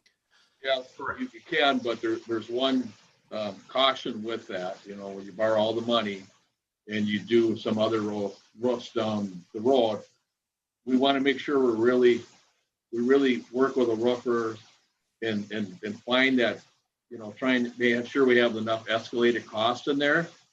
So, like if you do a roof, okay, we're gonna get the money in 2022, but we also, if we're gonna do some roofs in 23 or 24, a couple years down the road, we want to make sure we have those costs estimated or priced as best we can so we don't come up short. Or there's another option you have, and that's going to be after August 22, and maybe use Fund 46 as emergency cushion. Yeah, no, that's all good points. Yep. So yes, you can do that work staggered. Yes. Okay. Just have to do some extra planning. Yeah, and Rick, I just want to keep us moving too. So anything else you want to get through? No, I think Mike helped you kind of with the cons. And so really it's for you as a board to start to kind of, how do you put this together? You can see the costs definitely outpace what we get in a 1 year, probably can't really just do fund balance. We're going to ask the community for some support. And the question is, how soon do you feel, and what else additional information might you need to be able to identify which time period you'd be asking the voters to support? And then what else would you need, obviously, for us to help you with the. All right, let's open this up. Steve, I'm going to just start with you. So, I mean, we kind of know what the pros and the cons are here. We know we need money. It's a matter of when, or how much and when, and how to go after it. I'm curious, what are your thoughts and what questions do you have? Too many to list here, I'm afraid. I mean, what's the ask? We're in discussion right now. I get that. So, well, let's put it this way: if we went in April of 2021, we have to make a resolution in January. And where do you stand on that decision? Maybe. And if you want to get around the horn and have some dialogue, that's fine too. I'm trying to get the ball rolling. I'm trying to get the discussion going. Yeah, it's just a matter of what the need is, right? And we have. I was just trying to count the number of emails we've received from Dr. Spicuzza on this in the last week, and I'm not sure. And there's so much information out there, and it's each form looks different from the next one. I'm having a hard time assimilating what we're trying to do and how we're going to get there. And it's gotten too complicated. And we don't have community involvement as far as I know, so that's still a sore spot for me. But I know we need to do things. I get that. But if somebody walked up to me and says, Steve, how much is this going to cost? I don't know. I mean, I know Mike's put these documents together for us, and I appreciate that. But that's not telling me what I would ask for in a resolution right now. And that's what we need to drill down to. Well, I think we have that information in the SDS documents. That's where those sheets were kind of driven off of. The nice graphic that was put together was all based on data in the SDS estimates that they put together and verified by Hoika in his work that he's done in the last month. So I'm not sure, what else you need. We've got SDS documents, we've got Hoika documents, we've got Spicuzza documents, we've got documents from other places. Give me one set of documents that we're going to ask about. How about that? A couple pages, not 18 pages. Well, I think you have those now in front of you if you go for implications. This is boiled down bear tax with regards to essential for through 2021 and 2024. It includes 3 roofs that need to be repaired in 5 years. We've had information since 2019.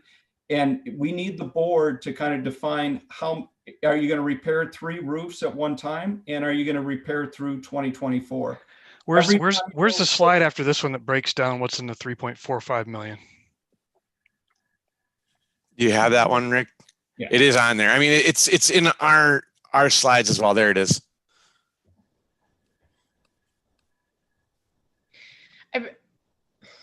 And so what happens when you get into the 4 to 6 years is you have to start to look at the information. The farther out you project, the more difficult it is. What we do know is that you're going to, every time, the timeline is arbitrary of when you ask and what you're going to accomplish. But until you define how many years out do you want Mike Hoika to be able to put and guarantee that your buildings don't end up like we did in the early 2000s where we had to shutter a building, we're going to be going after a number and chasing our tail. We have enough information for over 2 years on what's included. It's broken down by site, by building, by HVAC, electric, and plumbing. And sooner or later, we just have to say we're going to cover the first 3 years or we're going to cover up through 2024. What building did we shutter in 2000? in the early 2000s. I think your middle school was over in Ellsworth and in mobile units. Well, we didn't shutter anything. It was shut down for a year, but because of. Yeah, I'm digress. just saying we continue to add levels of information. So if I look at intermediate school and I look at building in 2019 through 2021, I see 1.629 million. What's in that? Where's that breakdown? Is that one of Mike's breakdowns? It's a combination of Mike and SDS. I mean, sooner or later you have to trust one of these reports. Well, you know what? But if I'm a voter and I'm looking at that and I say, okay, you've got this 1.6 million in two separate other reports, what am I looking at?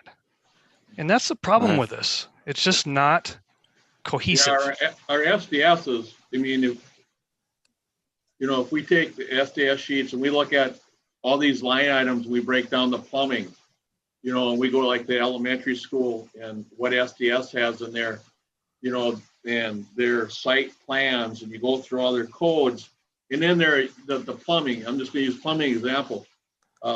Bringing the plumbing up to ADA code, replacing old fixtures that are past due.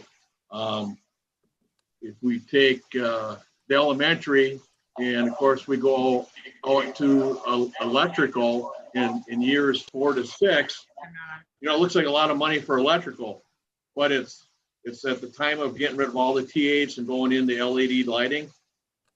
We also have electrical panels that are obsolete. You can't get parts for. They have old gear switching. So it's a lot of items, and I don't know, how much you want to break every little detail down.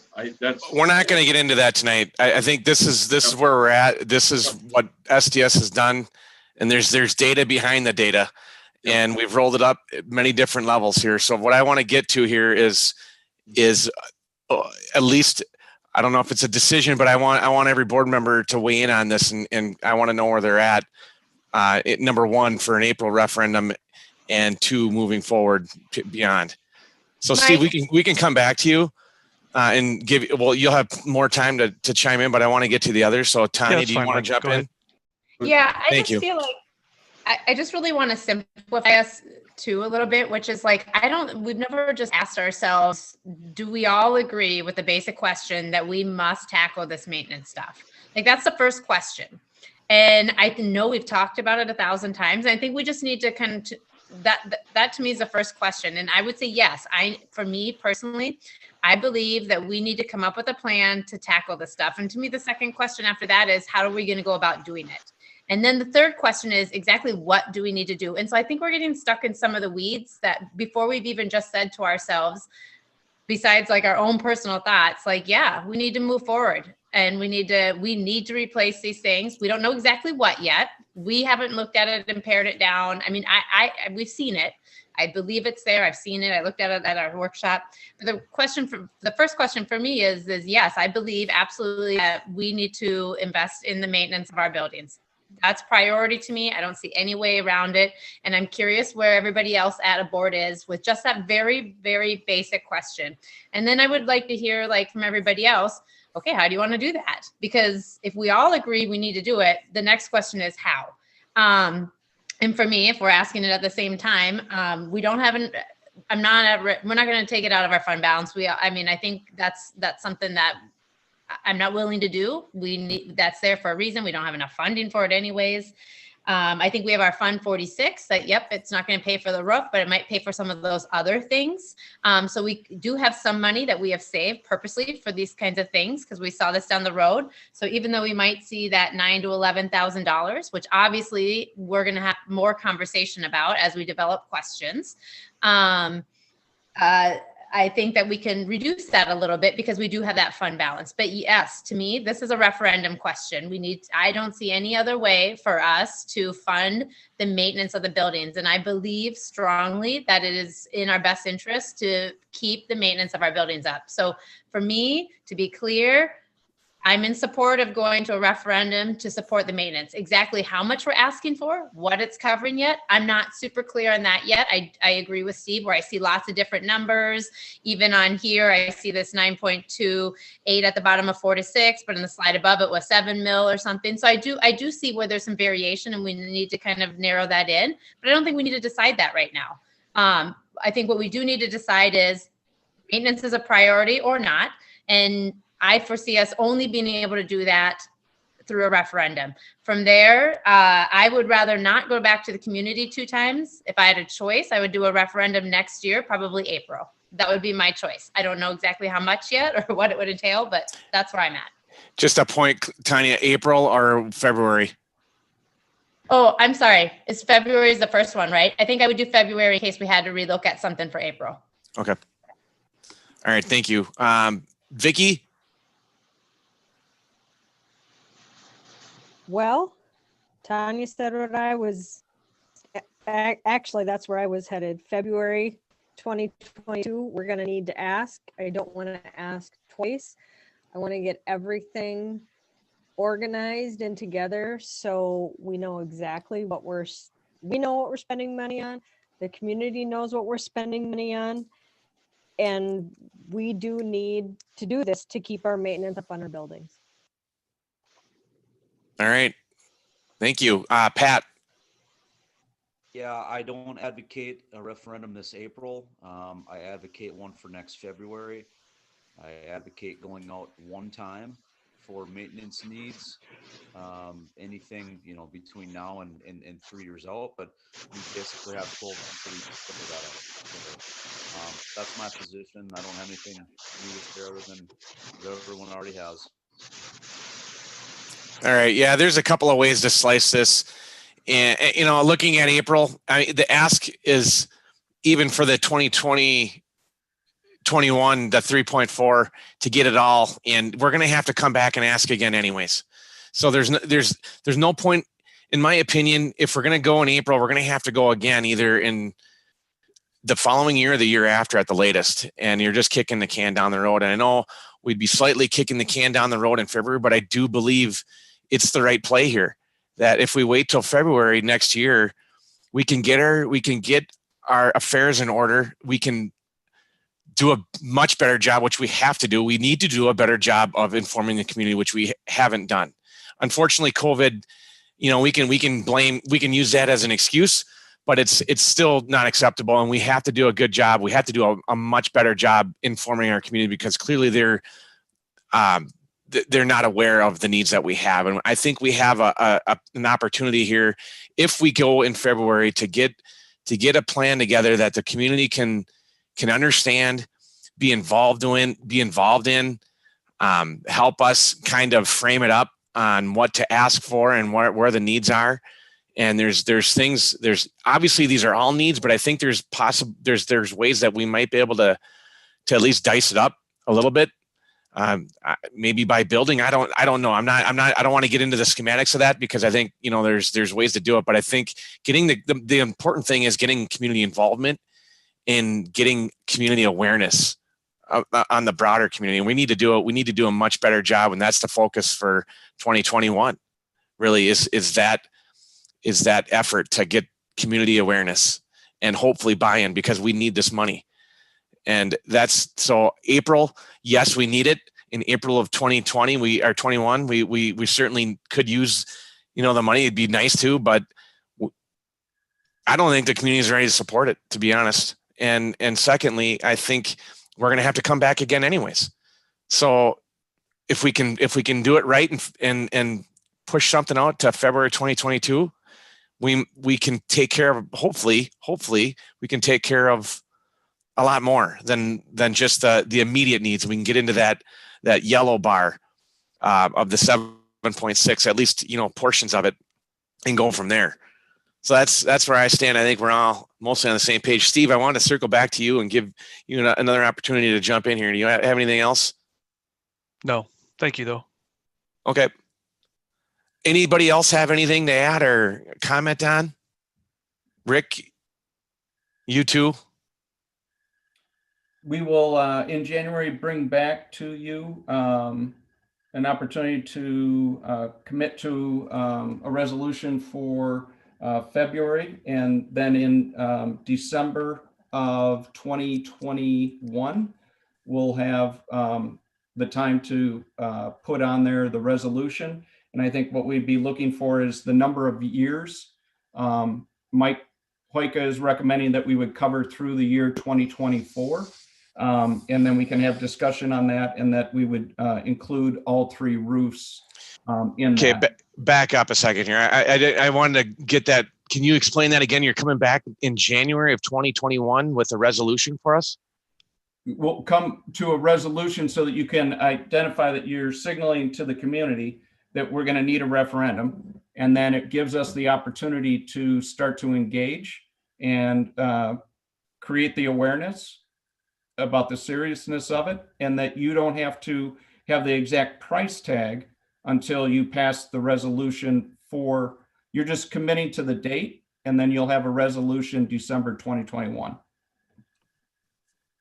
Yeah, I'm all for it. If we haven't had any discussion on that at a board level, I think it's a great idea because it does signal to the community that, hey, we got a referendum, we got to get on the table. We all know it's coming, and we're going to pick the date. Here it is, February 2022. We don't know the dollar amount, but we're going to figure that out. I know Ellsworth did that, and I think it was pretty successful for them.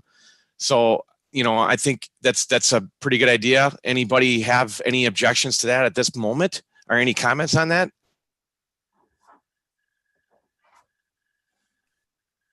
All right.